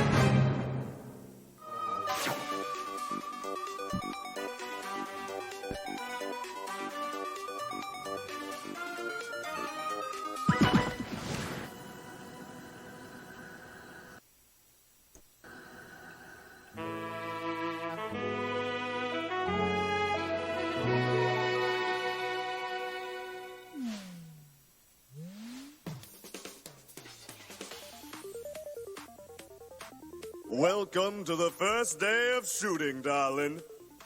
We need to transform you into the biggest movie star the bird world has ever seen. You need to become a diva. That's why I've called for a press conference here on our moon set. You need to get out there in front of the cameras and electrify the public, darling. Get them really up and going for your movies. Once you've got them going crazy, come back here and we'll show off our new prop. That's right. We'll unveil our new movie prop to the masses. Alright. Oh, hi there. Oh, you just like wander off to them. Okay. Wonder how many people I need to get, Wow. Thanks. This is like a reverse stealth mission.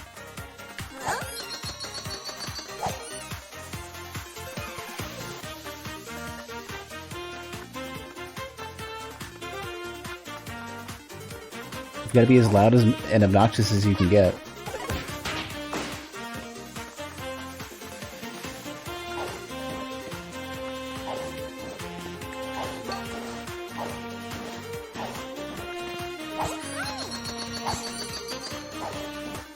Call, darling.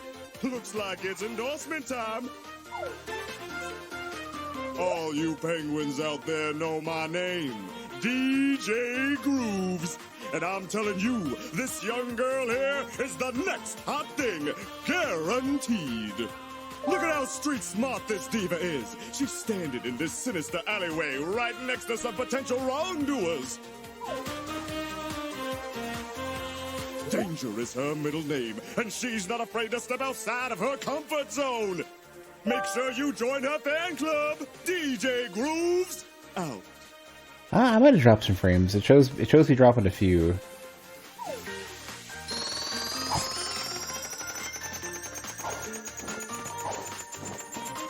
Not anymore. It seems to be a middle of the night thing. It is pretty late.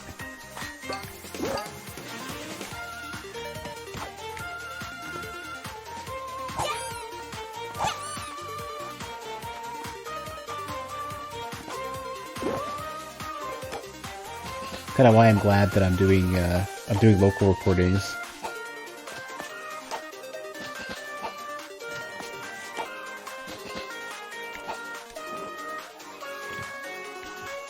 That way, when this goes to YouTube, I won't have any issues.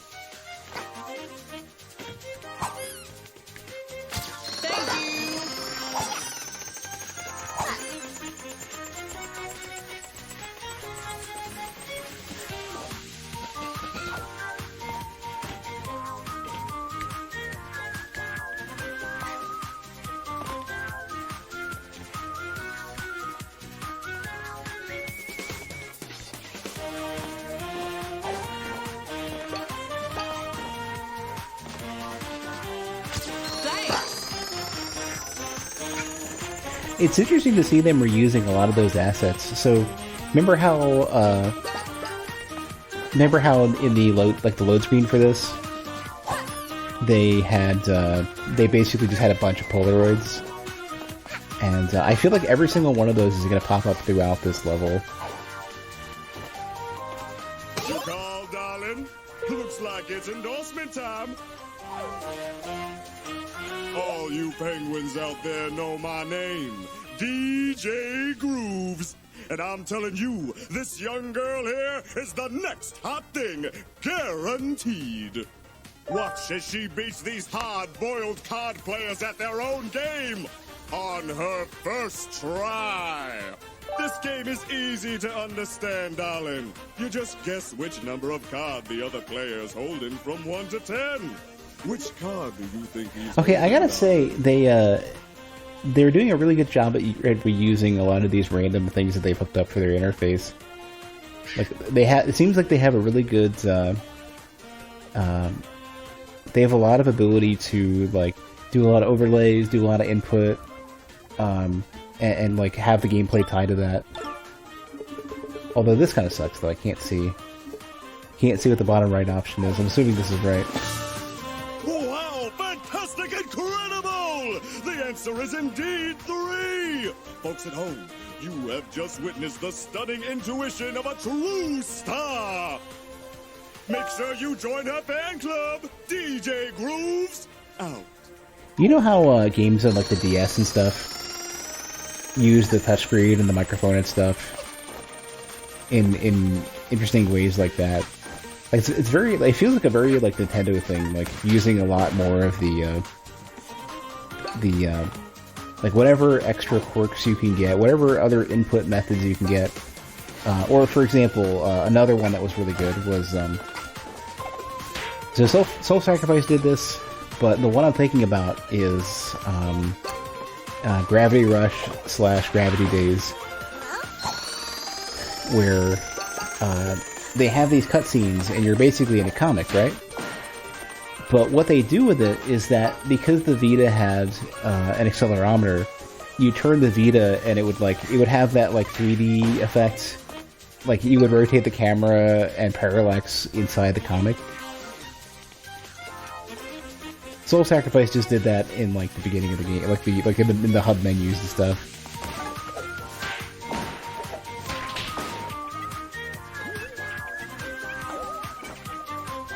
But I always thought that was kind of a nice thing, a nice little touch.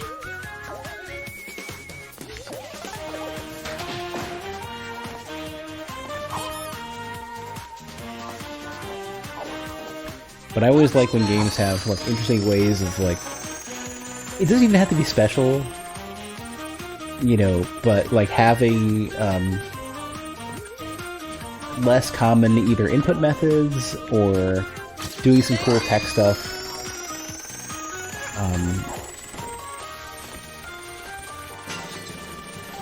The audience is going crazy, darling!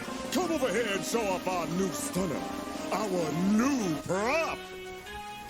Oh, hold on, I gotta finish up whatever that thing was that I just unlocked. Oh, they literally killed it for me. You suck. I don't even know if it was worth it. Oh well. Okay. But I like when games will use, like, if the console has something specific, or there's some unusual thing you can do with either the interface or whatever it ends up being. I think it's just fun to have that. You know, it just makes it changes things up just in a little bit that makes it interesting. It's not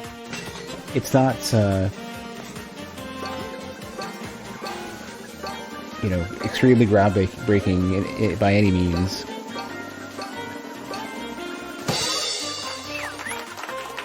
But usually it ends up just being like a nice little bit of extra charm.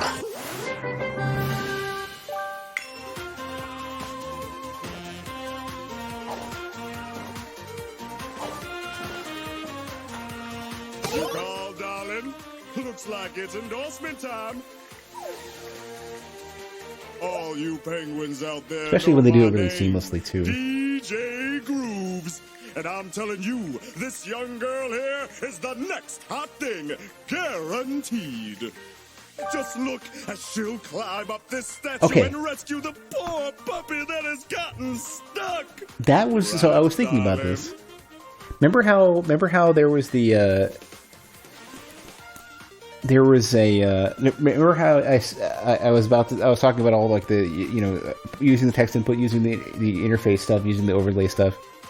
And I was thinking about the level where they first show off this dog about to go into the wood chipper, and the crows asking you for personal information, like what's the name of your dog, and what's your aunt's name, or whatever it was, and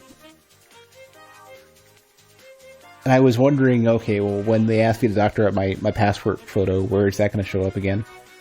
And first thing they do is your passport photo is the one that they have on the main menu. I'm wondering where else that's going to show up, and I'm willing to bet that both those extra questions, the CAPTCHA solution, all that extra stuff is going to show up later on. And I like when games have something like that, and it's not just it's cool that they have it, but they'll reuse your input, and they reuse the systems in interesting ways, especially when you don't expect it. And as much as I gave the game shit for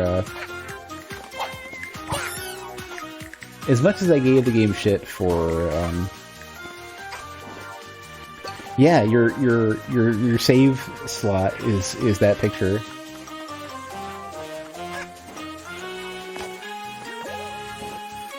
What was I gonna say? I wonder where else that save picture is gonna show up.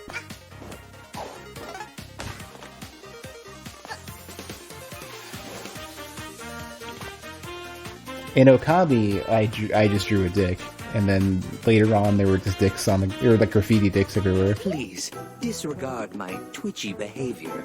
My body has been to places that have left a permanent mark.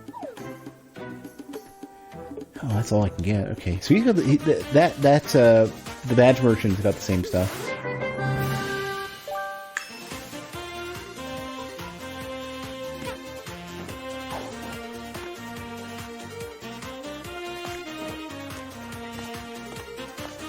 Wonder where the last photo op is.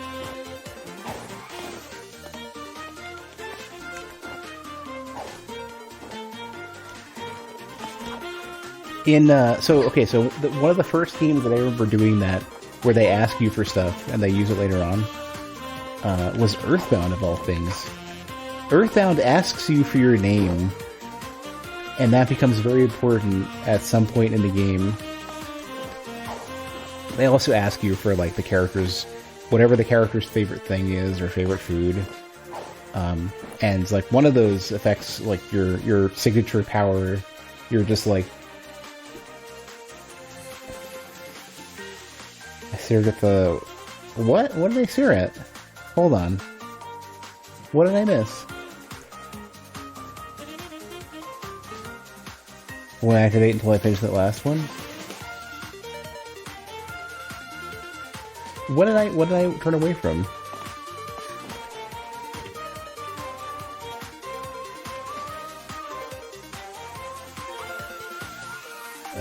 Well, anyways, the not cardboard dog in the fountain. Right, the cardboard. Right, the dog. It was okay. So it turned me towards the hourglass, and I'm like, I'm not doing the hourglass yet.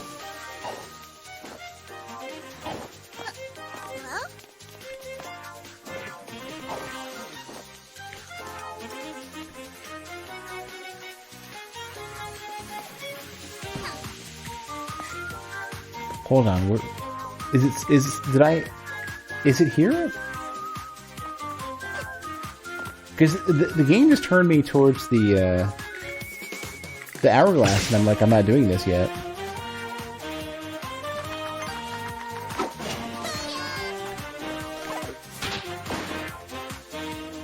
Did I do it and forget it? I think it disappeared. Like, it was looking at it. You know where I got the yarn?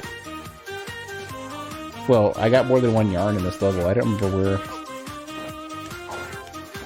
where that's going to be. Is there another fountain that I missed?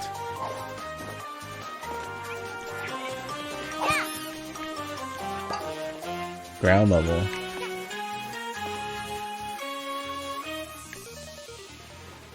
You mean this dude? Oh, I didn't go into the metro yet. That's true.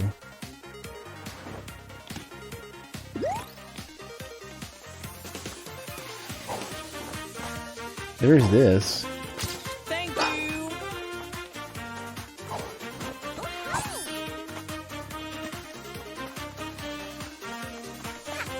Have a bright light around them. Well, that was just a random photo, though. I thought we were... Okay, I'm thinking of the wrong thing. I'm looking for endorsements, not photo ops. Wasn't there one more photo op? Or, I'm sorry, one more endorsement?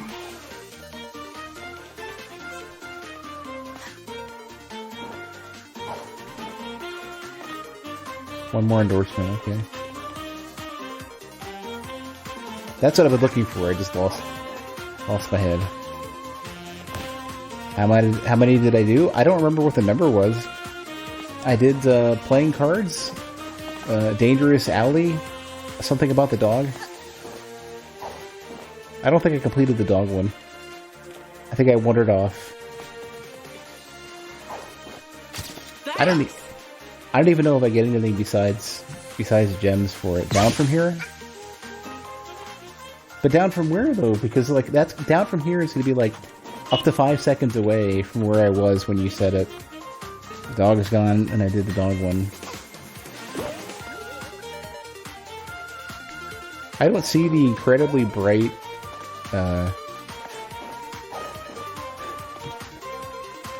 icon for it. Oh my god, I'm starting to feel like... so I was watching McCall earlier play Castlevania Dawn of Sorrow. I think there's only 3 endorsements, it could be. I was watching McCall play Dawn of Sorrow, and he was getting super freaking lost in that game. And then there were some puzzle things that he just sat there getting, like, incredibly overcomplicating them. And chat, like, more than once had to get put into, like, emote-only mode to let him figure it out. Timepiece, fountain, left, keep going straight. Timepiece, fountain, left, keep going straight.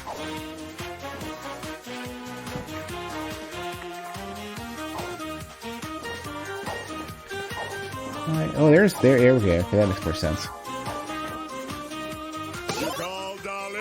Looks like it's endorsement time.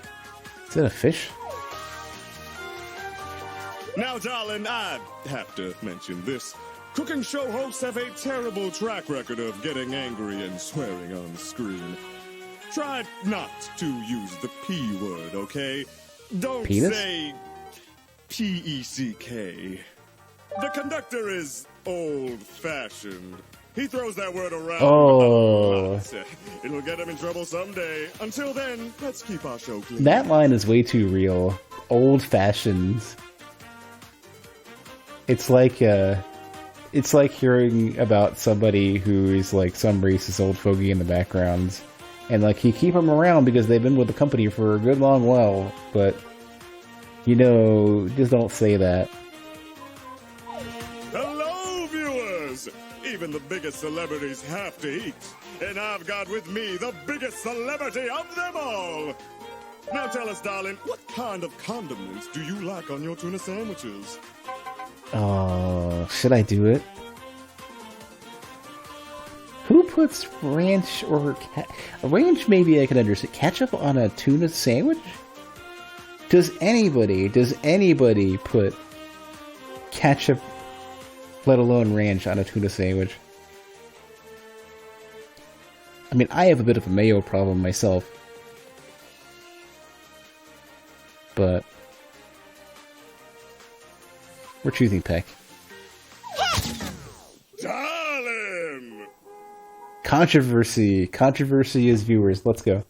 I mean, fellow viewers! Look at the mouth on this young girl. She's really something. Well, that's screenshot worthy. Let's have that out of context.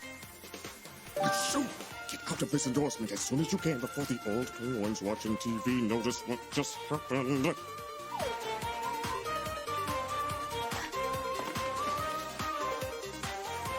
Very convenient looking, like, fish pillows.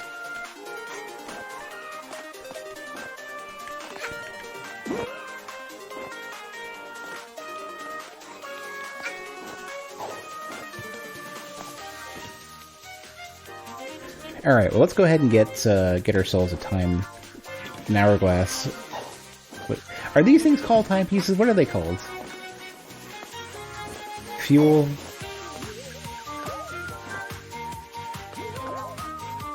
Timepieces, okay.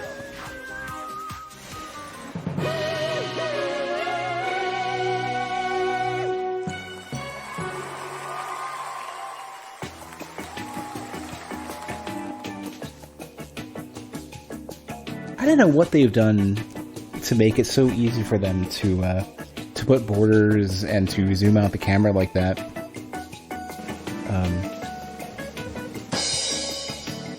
Usually in games, it's more difficult to do that. I wonder what this game does.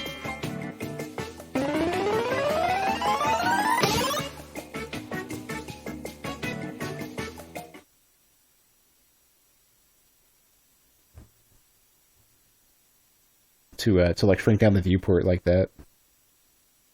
Well, I don't know. Doom did it. You could just hit plus and minus. Return to the Obra Dinn had that. I guess it's really easy and just nobody ever does it. The games that I've worked on, it's obnoxious to do. Like, on the fly. But I think it's just because it hasn't been something that has been, like, a strong point of consideration when developing the games.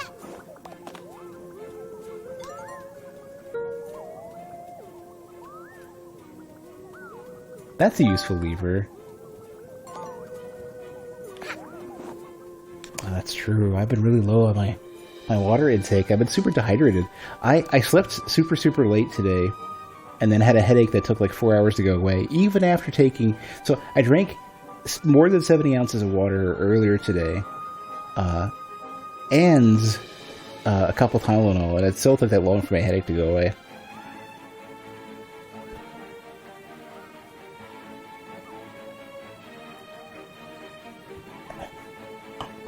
And now I'm just doing it again. Gonna wake up super late tomorrow with a headache and wonder how I've let it happen again.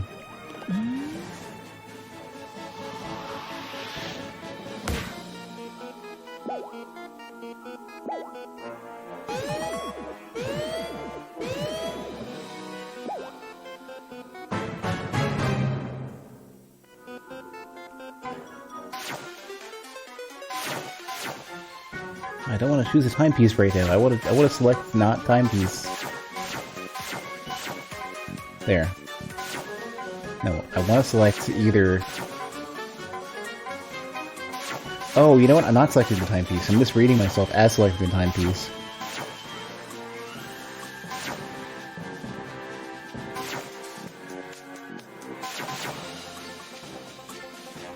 Oh, you know what I'm noticing?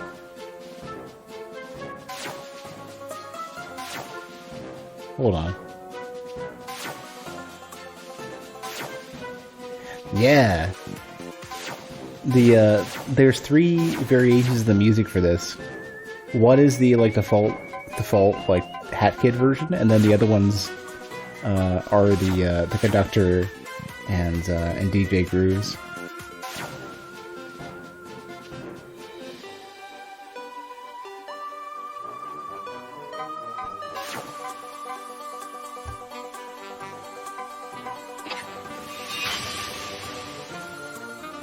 Oh, I'm realizing. So you have to spend to open these up.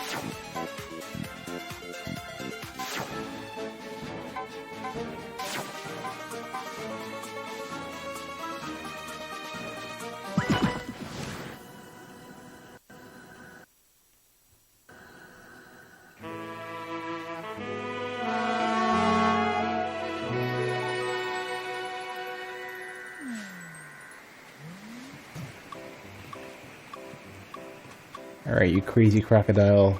Go on in. We're getting ready to shoot the biggest action movie in bird history. The movie is gonna be the bomb. And I mean bomb in the good way, picnic.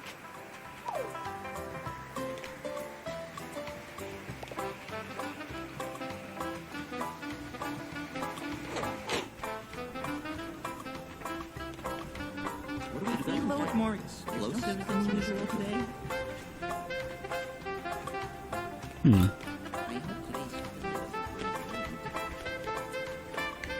What is that? Is that how to draw a cat? Cat frog? Cat object?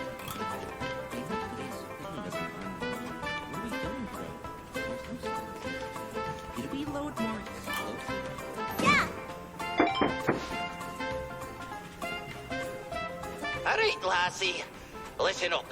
I have some bad news. That lever you just pulled, it starts the train self-destruct sequence, and that ain't no joke. It'll blow up. I need a movie with some real intense action. So that's what we're gonna do. The train's gonna blow in a few minutes. But you can save us all, lassie. Get to the switch at the front of the train to turn it off. And you better make it in time, all right?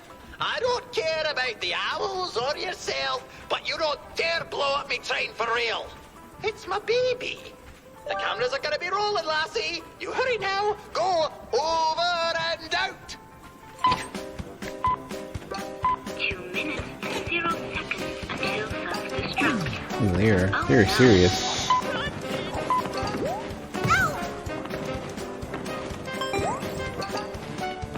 Oh, am I allowed to go in?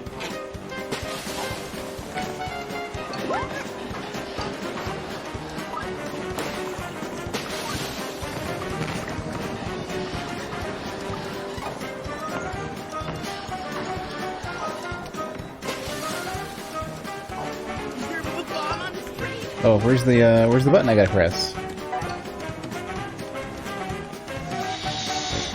Have I got it? No. Ah, I see. There's more. Is that it? Hold on, I think I got it.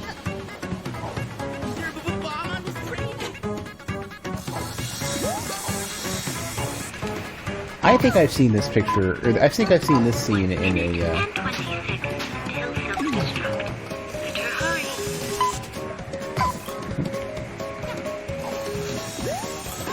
I think I've seen this scene in a trailer or something. This looks really familiar.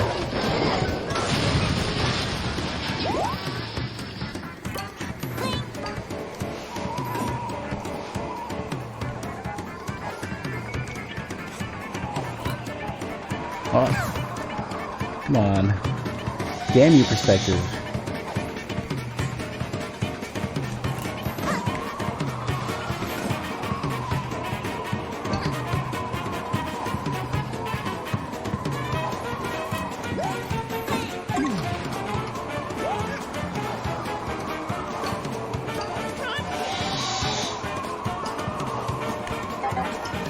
We're doing the that one level from Mario Galaxy.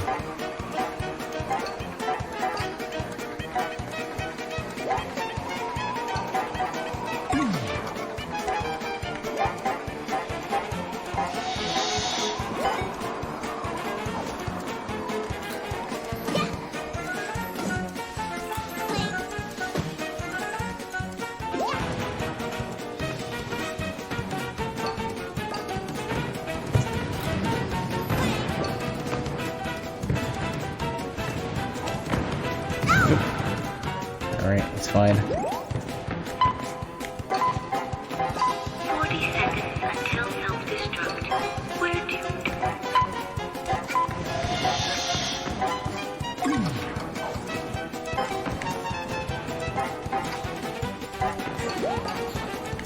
Oh, that's rough. Oh, just jump into the lava, it's cool. It's fine.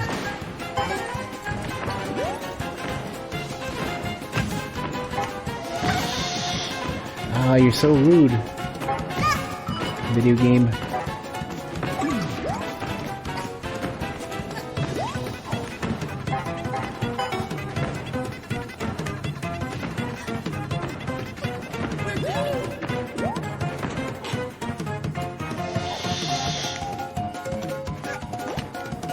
Oh, you made it!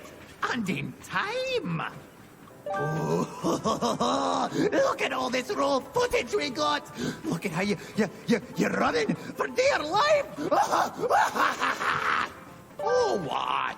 We did it in the name of cinematography. And to beat that no-good DJ Cruz. I bet he won't be able to make half the movie we just made. All right, here, take one of these thingamajigs you like. You deserve it. Yeah, the volume of that is way louder than everything else.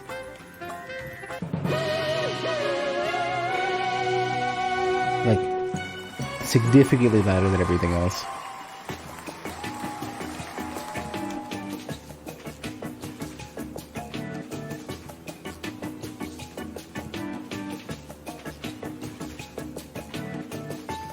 This is making me really want some popcorn right now.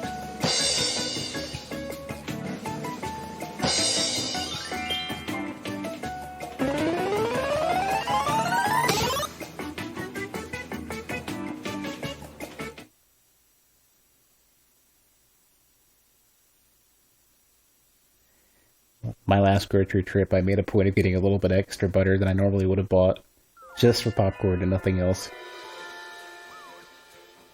And tons of bread. Gonna make another big loaf tomorrow, I think.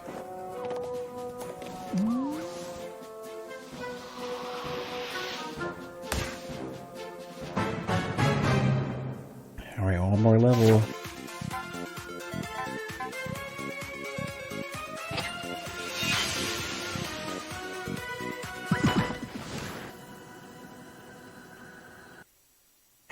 I can only imagine how much money it must have cost to commission all this art. Just the load, like the title screens alone are like, considering there's one for like every freaking level, knowing how much it can cost to commission it just for small stuff from like small freelance people who you're commissioning art from. And how it tends to be much more expensive when you're purchasing stuff, when you're commissioning stuff for,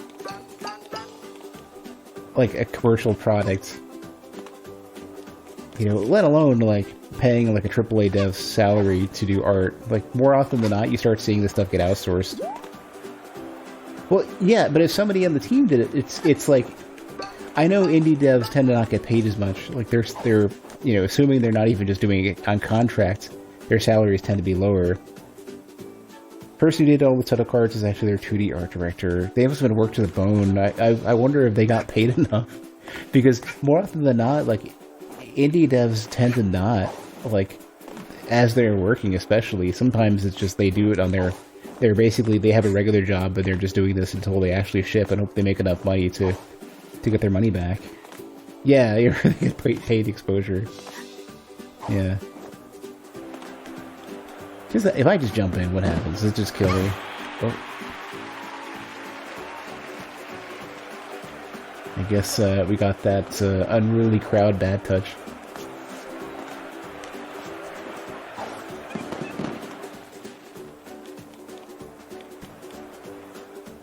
I'm just browsing. I just want to look around a bit. I don't really care about being told what to do, as evidenced by the amount of getting distracted in this game. There's a button to turn it off. To turn something off.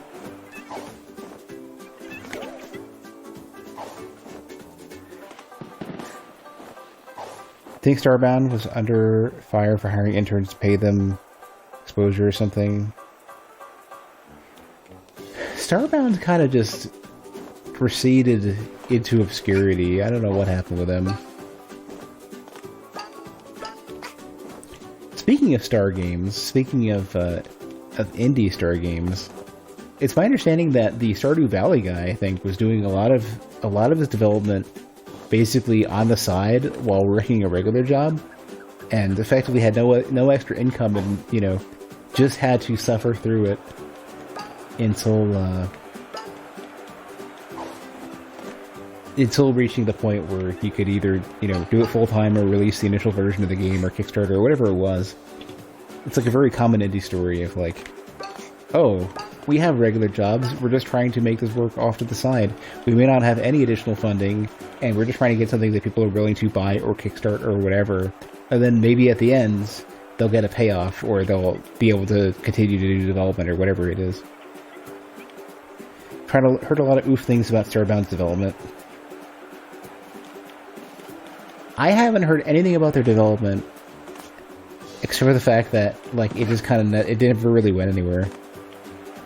That work ethic is the same to you, but a lot of software types make their job and hobby. Yeah, and it's like for me, like, doing a lot of video editing and doing streaming and doing all of the graphic design stuff I do, and then working on my chatbot, like, I don't, like, even counting all the subs and all the donations and everything, tips I should say, all the tips and subs and stuff I've gotten over time, whatever, the small amount of money I got from YouTube, when I was able to monetize on YouTube, relative to the amount of time I've invested alone to get any of this stuff anywhere, and relative to the amount of money I spent on hardware, I am negative like thousands on the stream. Like my net is like negative money on the stream to this day, and it's gonna get worse too if I order some of the extra hardware I want to get. One day I would hope that I can make the stream successful enough to like support itself or at least pay back the investment, but for now it's a hobby and almost nothing else. If I had infinite energy, I would love to work on an indie project, like a gaming project as well. Lockdown was an excuse for you to make actual business expenses. Getting stream hardware. I never hit a point, especially because I never even hit a full year of full-time streaming. I only hit about 7 months. I was never able to itemize in a way that was better than paying regular taxes, like doing the standard deduction. And because of that, like, I was never able to expense out my gaming, you know, my hardware, my streaming stuff, the game purchases, any of that, my rent. I never hit the threshold where it was worth trying. Hello, darling. Welcome to the largest studio set you'll ever see. You're an independent contractor, so business expenses are important to track. I almost hit that point for streaming. But I just couldn't make it work. And all of my other employment has been like regular salary stuff. Alright, boss, have a good night. We're about to start recording The Big Parade, the movie that'll take the breath away from audiences worldwide. You'll be the star, as always. For this movie, we'll need to use our special prop. It'll pop out at the very end. But wait, darling, your current outfit really isn't fit for the parade. Can you go over there and get dressed? Are we gonna become a burb? Or no, we've got like a proper... Okay, so we do have like a bird mask. I guess I didn't see that in the official art. Well, it's sort of, it's like the visor slightly, the sides are cut to look like a bird mask. Huh. Okay, parade. We need to do a parade. You look great, darling. Don't worry, this movie is really easy. Keep moving around and the band will follow you. Oh no. Just don't bump into them. Are we playing Snake? Are we doing Snake? And keep an eye out for goodies. The audience loves a good parade. This is literally Snake. Your way if you get near them. The parade lasts a while. Nothing you can do to speed it up. We'll let you know once we've got enough footage. Don't lose spirit. Oh my god, we're playing Snake. We're absolutely playing Snake. Good luck, darling. Get ready. Go! Or I don't know what's going on. Maybe this is the Snake. Oh, that's the regular cat.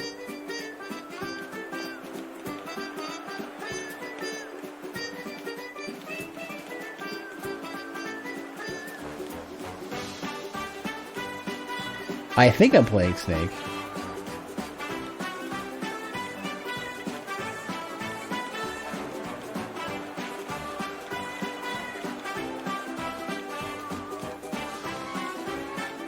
How much can they follow me?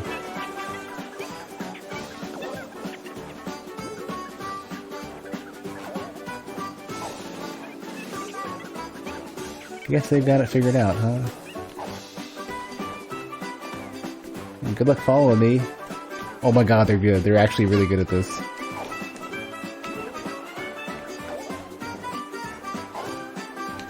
It's time to turn the heat up. That's the in worst this possible movie. time for this to cut out.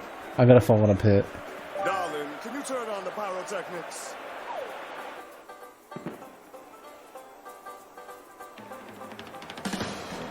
I'm looking at...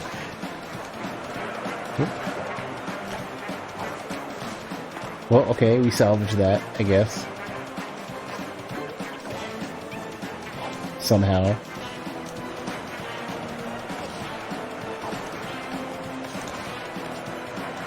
Okay, alright. Oh, they're like... They're damage collision.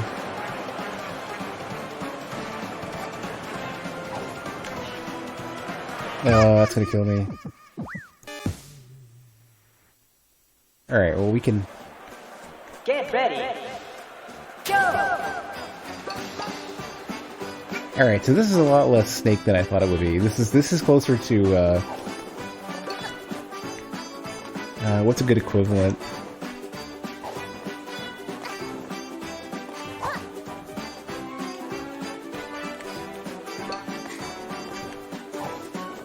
It kind of reminds me of the folding screen monkeys in Sekiro. If they're chasing you instead of the other way around.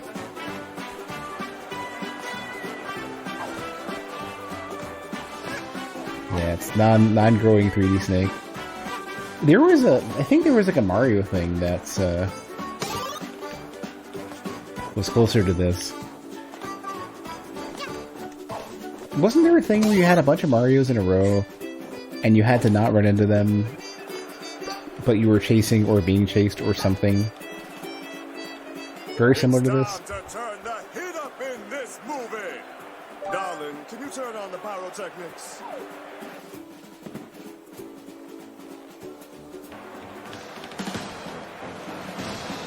Try to remember what level it was.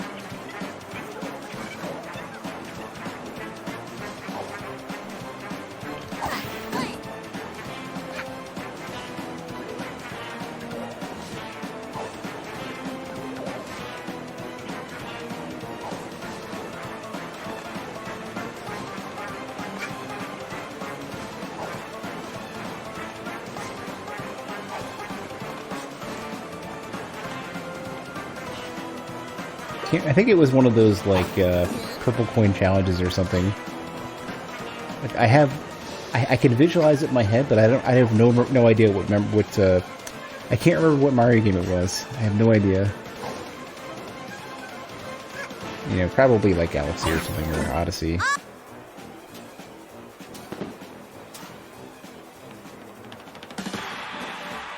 Well, yeah, Shadow Marios follow you. But there's like many of them that follow you. It might be like 10 or 20 or something. Like a bunch, like a whole line of them. Oh, you take damage from that?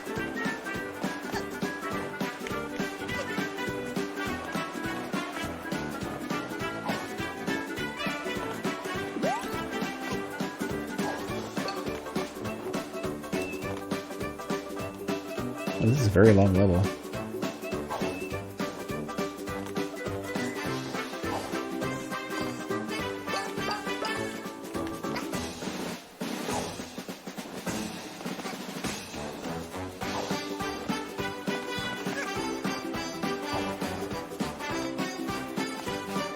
Oh, it fell. I'm not getting that. You pick it up.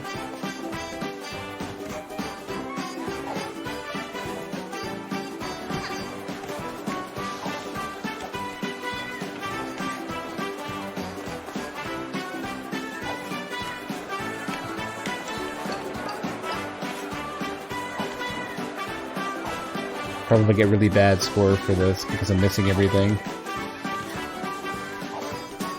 This movie needs more action! Darling, turn on the cannons for the big fireworks show!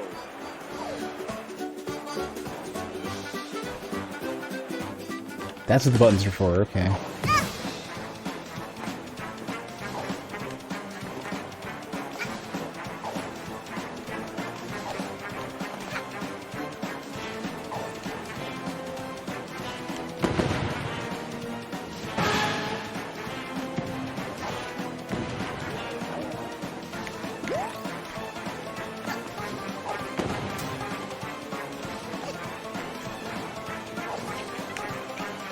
I missed the... Oh, perspective sucks. Perspective is so rough.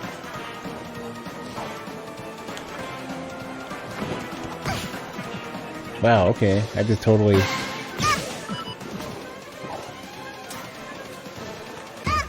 Ah, damn you. Damn you, fireworks. Get ready! I can't absolutely do this all over again.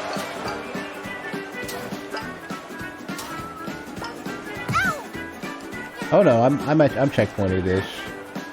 I'm checkpointed in like the worst of ways, but I'm checkpointed.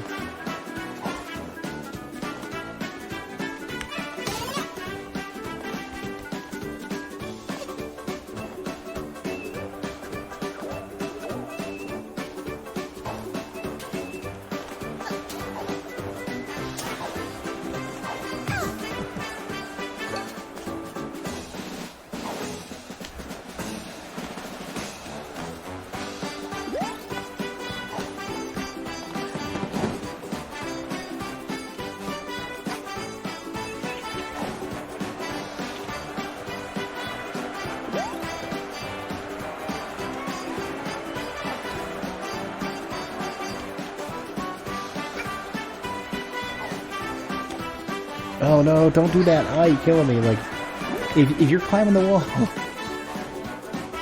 don't just dash backwards.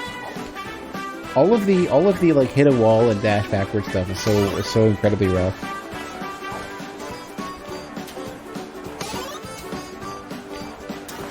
This movie needs more action! Darling, turn on the cannons for the big fireworks show!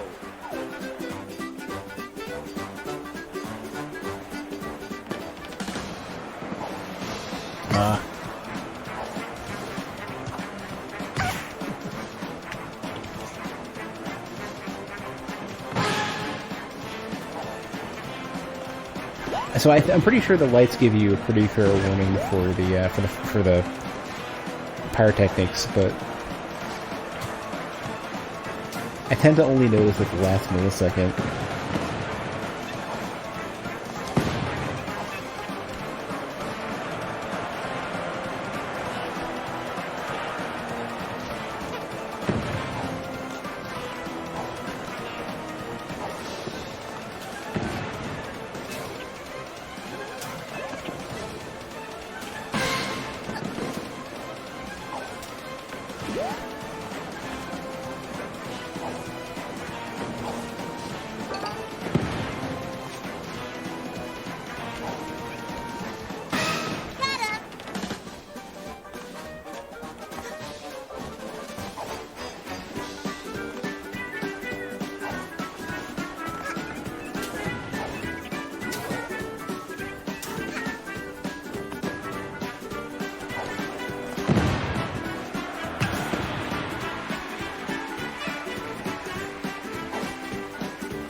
Seems like the last phase is at least progressing pretty quick. Time to release the parade surprise! Grab it, darling!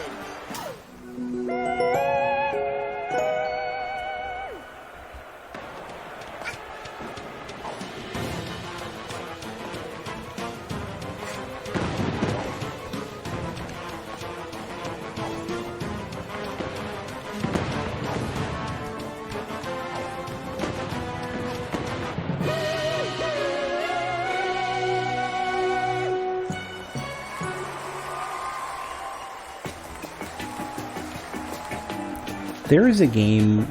There's two Snake games that were on my radar recently. Thinking of this game basically, this level being like Snake. There's a game called Snake Pass that apparently has really weird controls that I'm really interested in. There's another game where you're basically, it's Snake as a rhythm game, where you're basically trying to save your, to prevent your treasure from getting stolen, and you're basically a snake in an ancient temple. So one's called Snake Pass, which is the 3D Snake one where you wrap around stuff. The other one, I can't remember what the name of it was, and I don't know if it ever got super complex. I don't know if it's been finished and released yet. But there's another one where you basically, like, on a beat, you're playing Snake and trying to collect stuff and like pass traps and prevent your treasure from being stolen in like whatever temple you guard.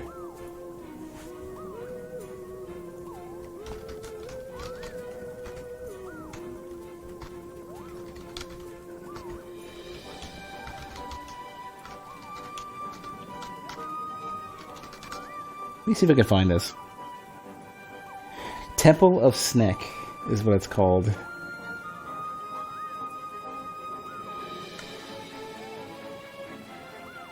Here it is, yeah. I don't know if it's gonna. So I think it's early access, yeah. So it's on its way. But it seemed like it could have been cool, and I don't like. It seems like it might actually be pretty cool. You're basically a. It's somewhat a rhythm game, somewhat a puzzle game, and it's Snake. And I don't know if it's going to be good, but it just seemed fun. I don't know. I'm not a connoisseur of Snake games, but that seemed to be one that's it was just really weird. There were two Snake games that seemed to be interested. That one and Snake Pass. And I've heard. So the funny thing is, I've heard good things about Snake Pass. I've heard people gripe about the controls. But I wonder if that it's just because they're unusual controls and not because they're bad. Because, like, one of my favorite games with unusual controls is I Am Bread. And people didn't really like the controls for that game. But I really, really, really liked it. And it was just a fun game. No game is like Snake Pass. Do you have me more, in terms of controls? Yeah, you have me more intrigued now.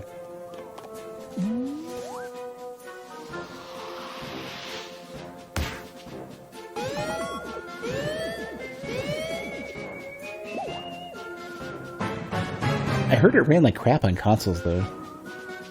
I remember people complaining about that. I mean, I'll be playing it on PC, but that was the only negative thing I've heard about it, is that the console performance supposedly is real bad.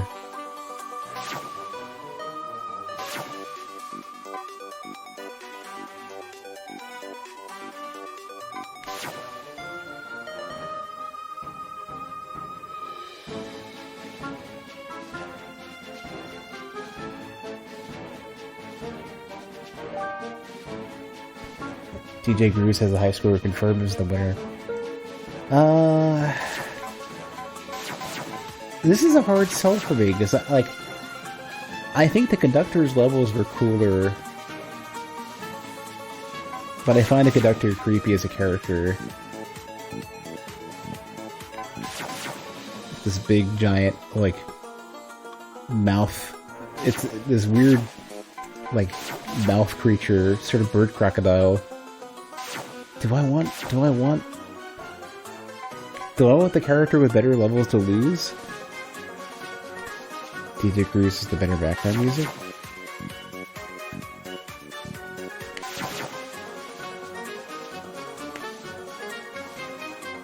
I like the owls more than I like the penguins following Grooves. Looks like a kobold?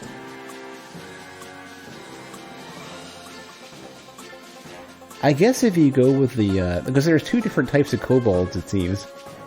Earlier kobolds were like rats, and that was like the World of Warcraft's like starting area kobolds.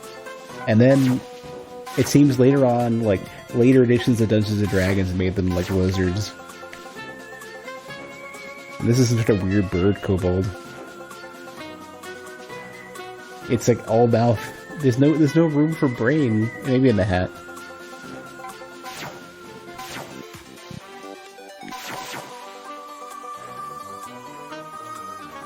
How would I even make... You want DJ Grooves to win?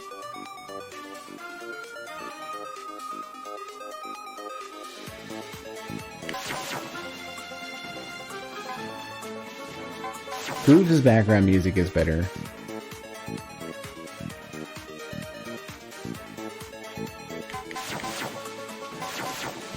At least DJ Grooves, you understand he's like some sort of penguin, large penguin mutant.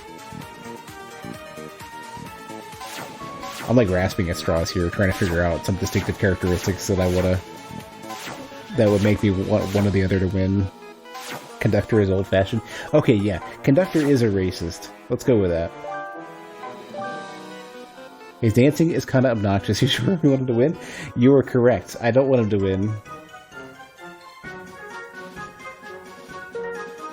Can I just declare nobody the winner? Can I make Hat Kid the winner? If I could engineer a tie, I totally would.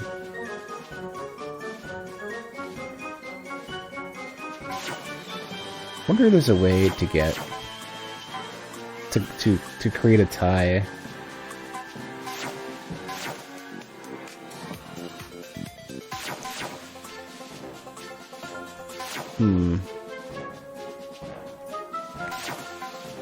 I'd feel bad for the owls if the conductor lost, even though I don't really like stylistically I prefer the conductor's levels more.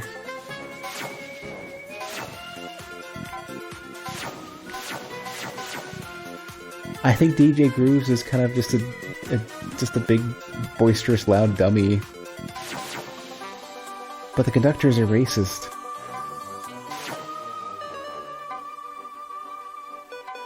Yeah, I'm not voting, never mind. I abstain.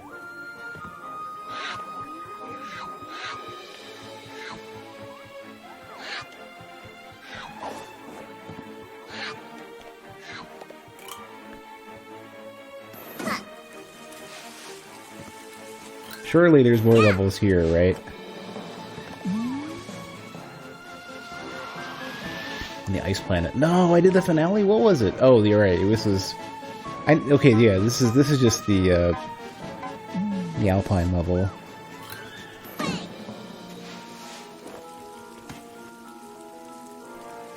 Oh, thank you, camera. I appreciate it a lot.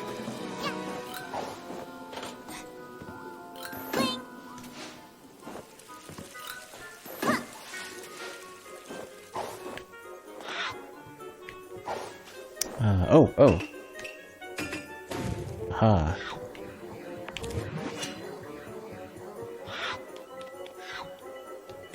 Oh, another pedestal we can fix.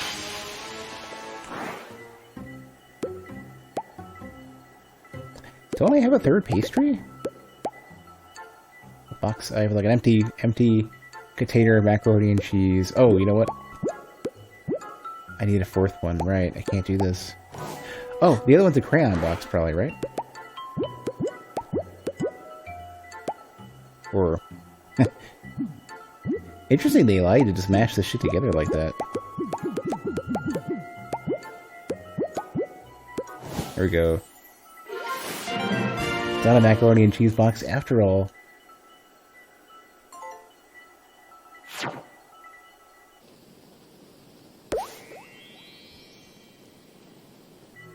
What's your screenshot? Let me see it. Of every relic stack. Okay, maybe not. I don't want to get spoiled.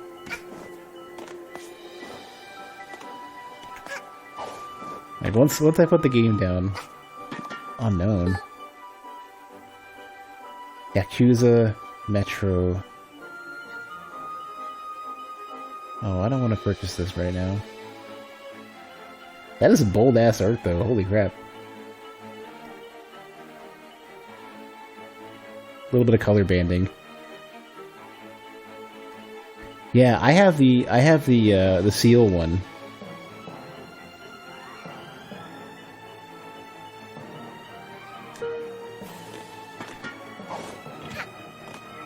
Wait, didn't I open up one of the,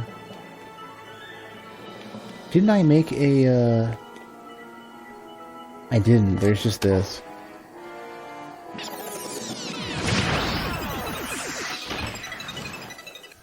I didn't make a telescope show up. At least it got one of these levels. These ones are good. These are typically good. Minus perspective problems that every single level has. Very rude. Very rude.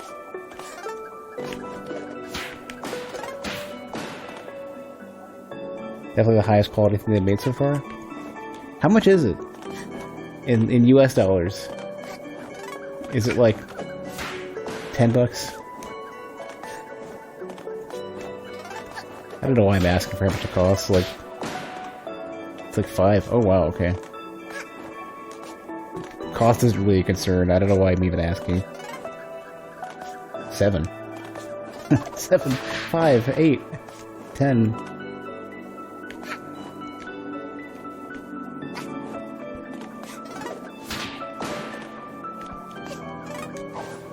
Comes with online party, so it's $2 more in Steam. Ah, okay.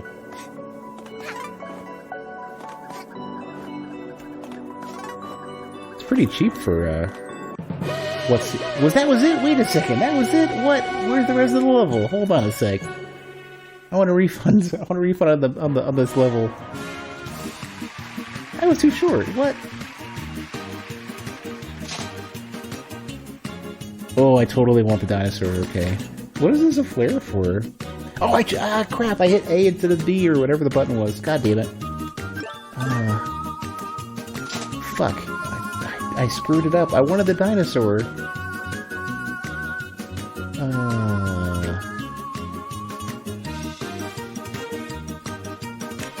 What I actually wanted is I hit the wrong button because of stupid button prompts. In my head, they should be backwards. God damn it. This is like the Ouya controller, like everything is like another 90 degrees tilted. Roll pink again, it's still on the wheel. Roll pink again, it's still on the wheel. Reroll. Damn it, that's the wrong button again, god damn it.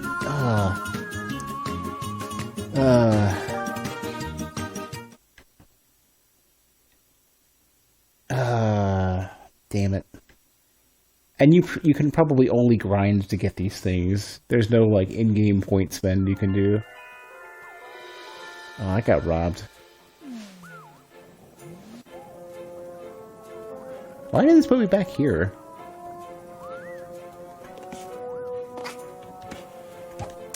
Well, I missed out on a freaking dinosaur.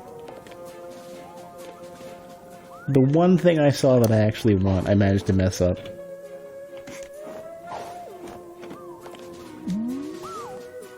Oh man, like, one day, I don't know when it's gonna happen, I'm gonna get one of those dinosaur, like, those giant dinosaur suits that everyone has. Well, two things I want to get. One of those giant, goofy horse heads, and I want to get a dinosaur suit. One day.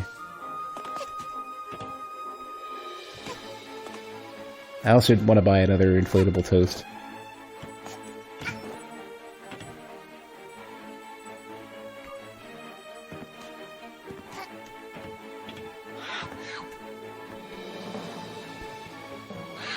Actually, you know the, we mentioned this before, actually, you know the, are these the pictures from, these are new, aren't they? These are the pictures from,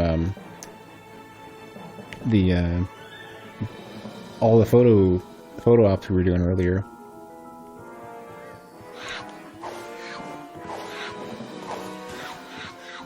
What was I gonna say, though? You know the, that turkey hat, the fried turkey hat, that was, being like spammed around Twitter and everything a while ago. I still like, I'm probably not gonna buy it, but I've strongly considered it.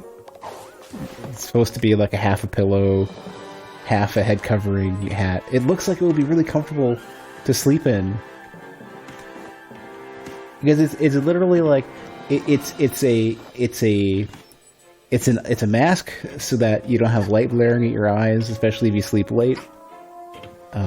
It's a pillow. and it doesn't cover up your nose or mouth. It's like, it seems to be the ultimate sleeping head covering, and it's also a giant fried turkey. It's like a head crab that you can wear to sleep.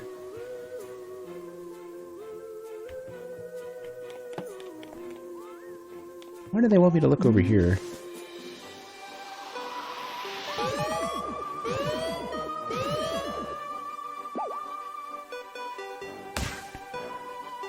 I did that one? All of a sudden? I did that one ages ago.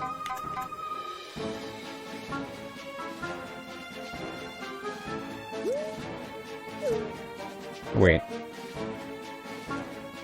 Looks like it's on a barbecue or something.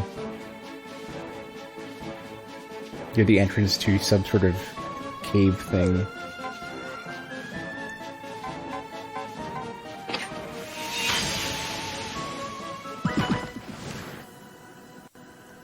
Ooh, forest lava.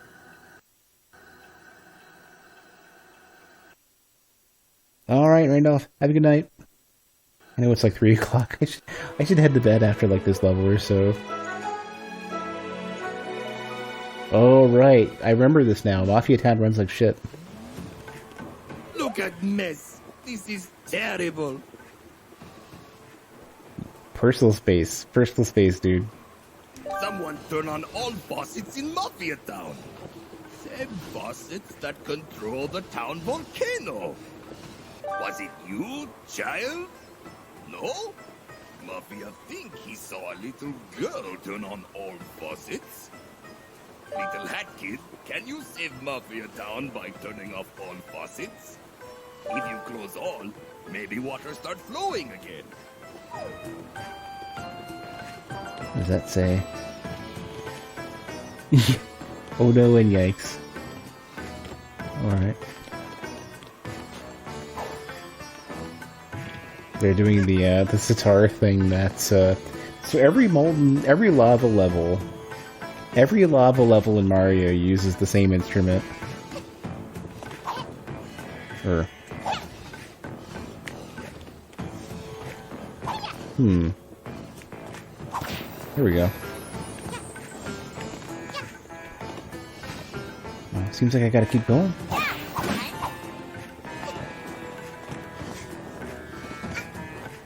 Am I the only person who noticed that? Every Mario level, every fiery Mario, like, especially the big magma, molten, galaxy, whatever themes, they all use the exact same instrument to signify it's very, very hot.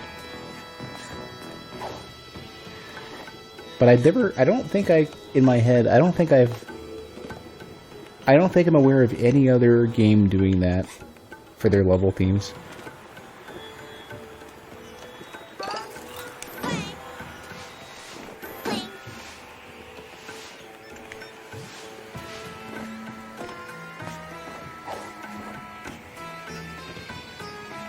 I mean, desert theme, sure.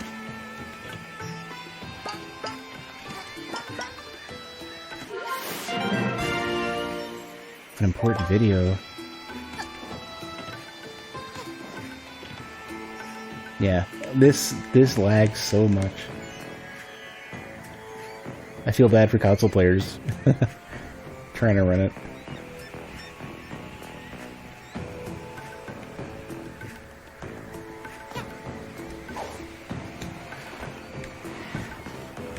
Down there.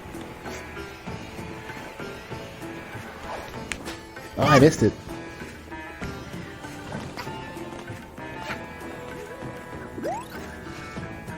I'm like, you rude fish. Oh no, these people are being boiled alive. Or more than boiled, I guess.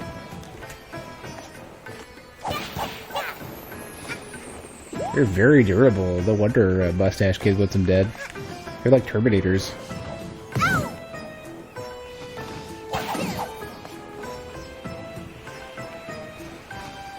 Check where are the beats.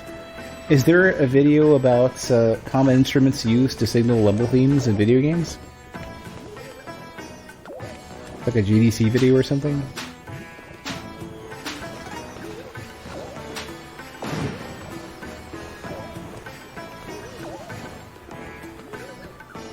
I know there's some common stuff.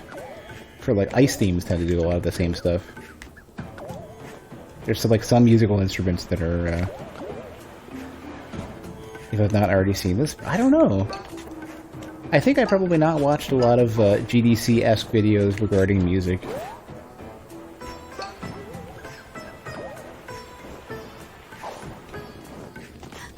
I haven't had enough time to watch GDC lately.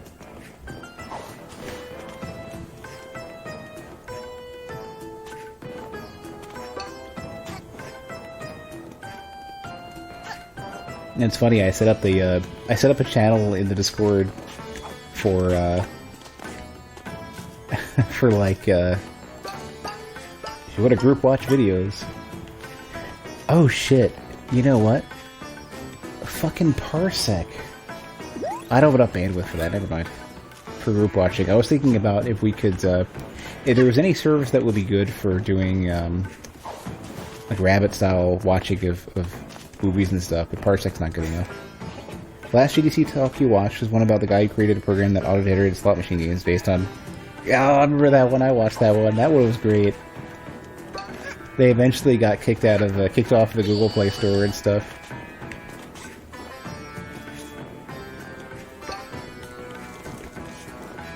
Goes to show how minimal gameplay you need to make, and how much more players connect to themes than they do to any particular game or developer.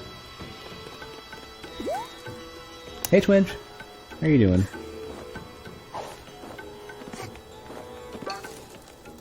I'm sitting here like trying to decide which one of these I want to go to. The advertiser was definitely not happy with them. Yeah. I'm pretty confident it was, oh right, there was the advertiser too, right? That was how they were making money. They made a shit ton of money off of those games.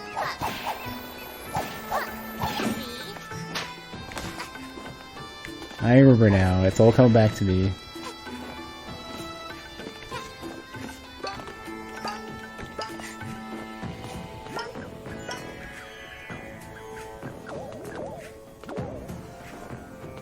I shouldn't be bouncing for speed or anything. I'm just gonna glitch out these ropes. They realized they could go down that path. It was kind of concerning.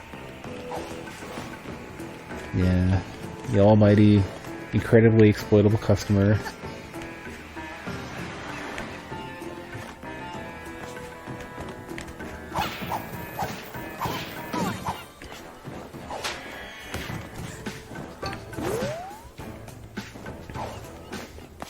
That's also why, like, I tend to be super reserved when it comes to, like, trying a game exclusively because it's popular and not necessarily because it has something else going for it that I'm interested in. In fact, some games I suspect, like, for example, The Last of Us.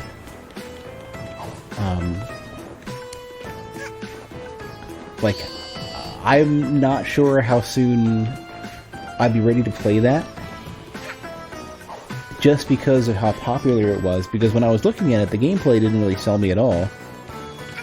And people were excited about the story, and those two combined are incredibly suspect to me. Because usually what that ends up meaning is that the gameplay wasn't especially complex, it wasn't especially difficult, and people actually beat it. And that usually means it's an easy, simple game that should have been a movie.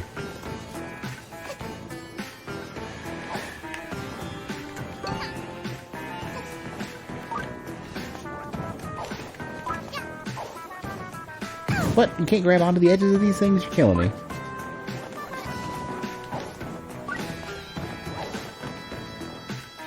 The game was a Twitter storm for a bit? You mean the sequel, not just the sequel. The sequel was got a lot of shit. The first one I thought was universally acclaimed. Even among the people who ended up hating the second one for stupid reasons. Are we good? Did we beat it? No, we didn't.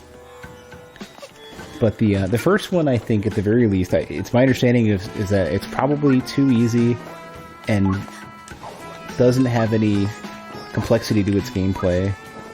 And I think it's basically a vaguely interactive movie. And I'm only basing that I'm only basing that on the fact that it was people raved about the story, and that what I've seen didn't seem to be especially engaging.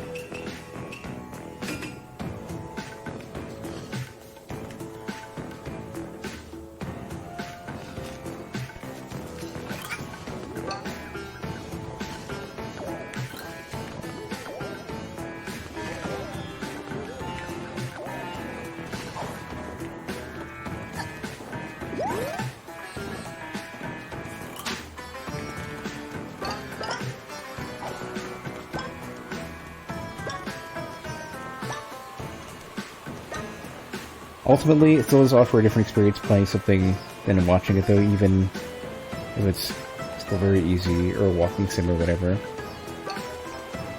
Yeah, it's like one of those games that, like, for me, like,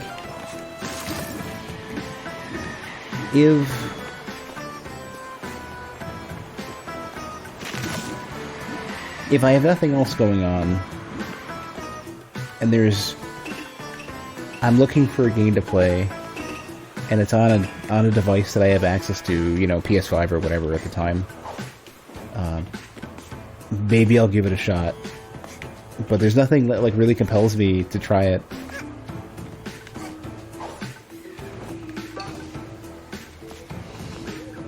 Like, right now I just view it as a curiosity, like, well, there's so many other games I could be playing instead.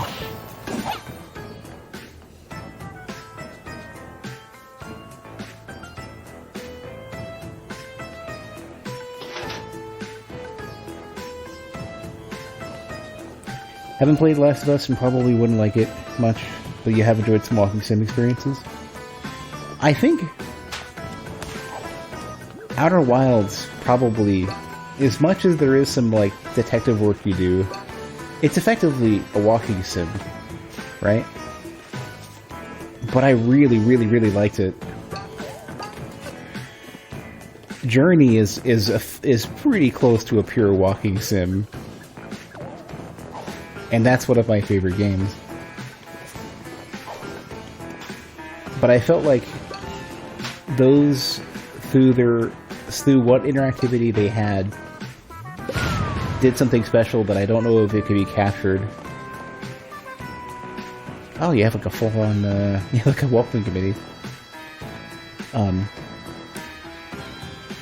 don't know if The Last of Us, I don't see what The Last of Us would do that would have a similar experience. You did it! Small child saved Mafia Town! Now Mafia no longer need to eat lava for breakfast. Amazing! Please, take this as trophy. You are truly the hero of Mafia Town! Man, this is some spread. An octopus? She's still blowing raspberries and everything. You've even got like the courtesy net. Yeah, those are plates. I'm not sure what this is. Are those two plates? Paper towels, plates probably. Bananas, oranges. No scurvy for them. The bananas with the little bit of green at the end. Yeah, what is with the seashells or something on these plates?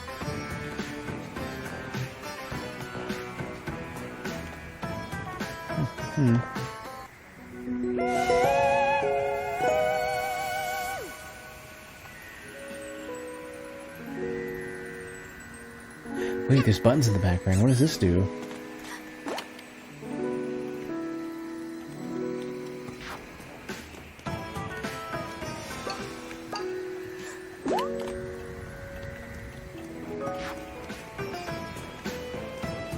I'm not sure. I think I shouldn't have opened up the timepiece first.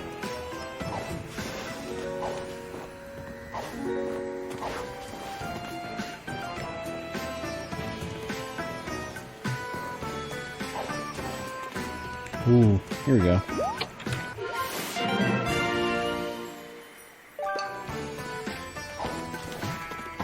I can't believe I missed the dinosaur suit. I don't know if it was a mask I don't know which had it replaced. I wanted it anyways.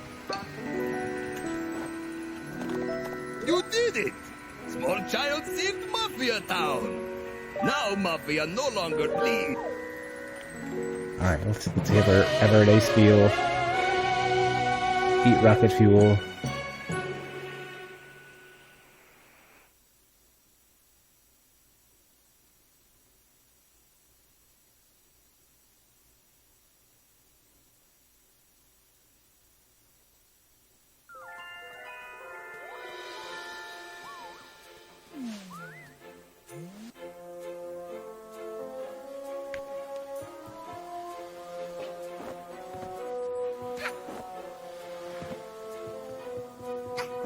Do I have 3 of these? Alright. Let's get ourselves a dinosaur hat. No. I will reroll. It's A to reroll. Let's go. Nope. At least the remix, I guess.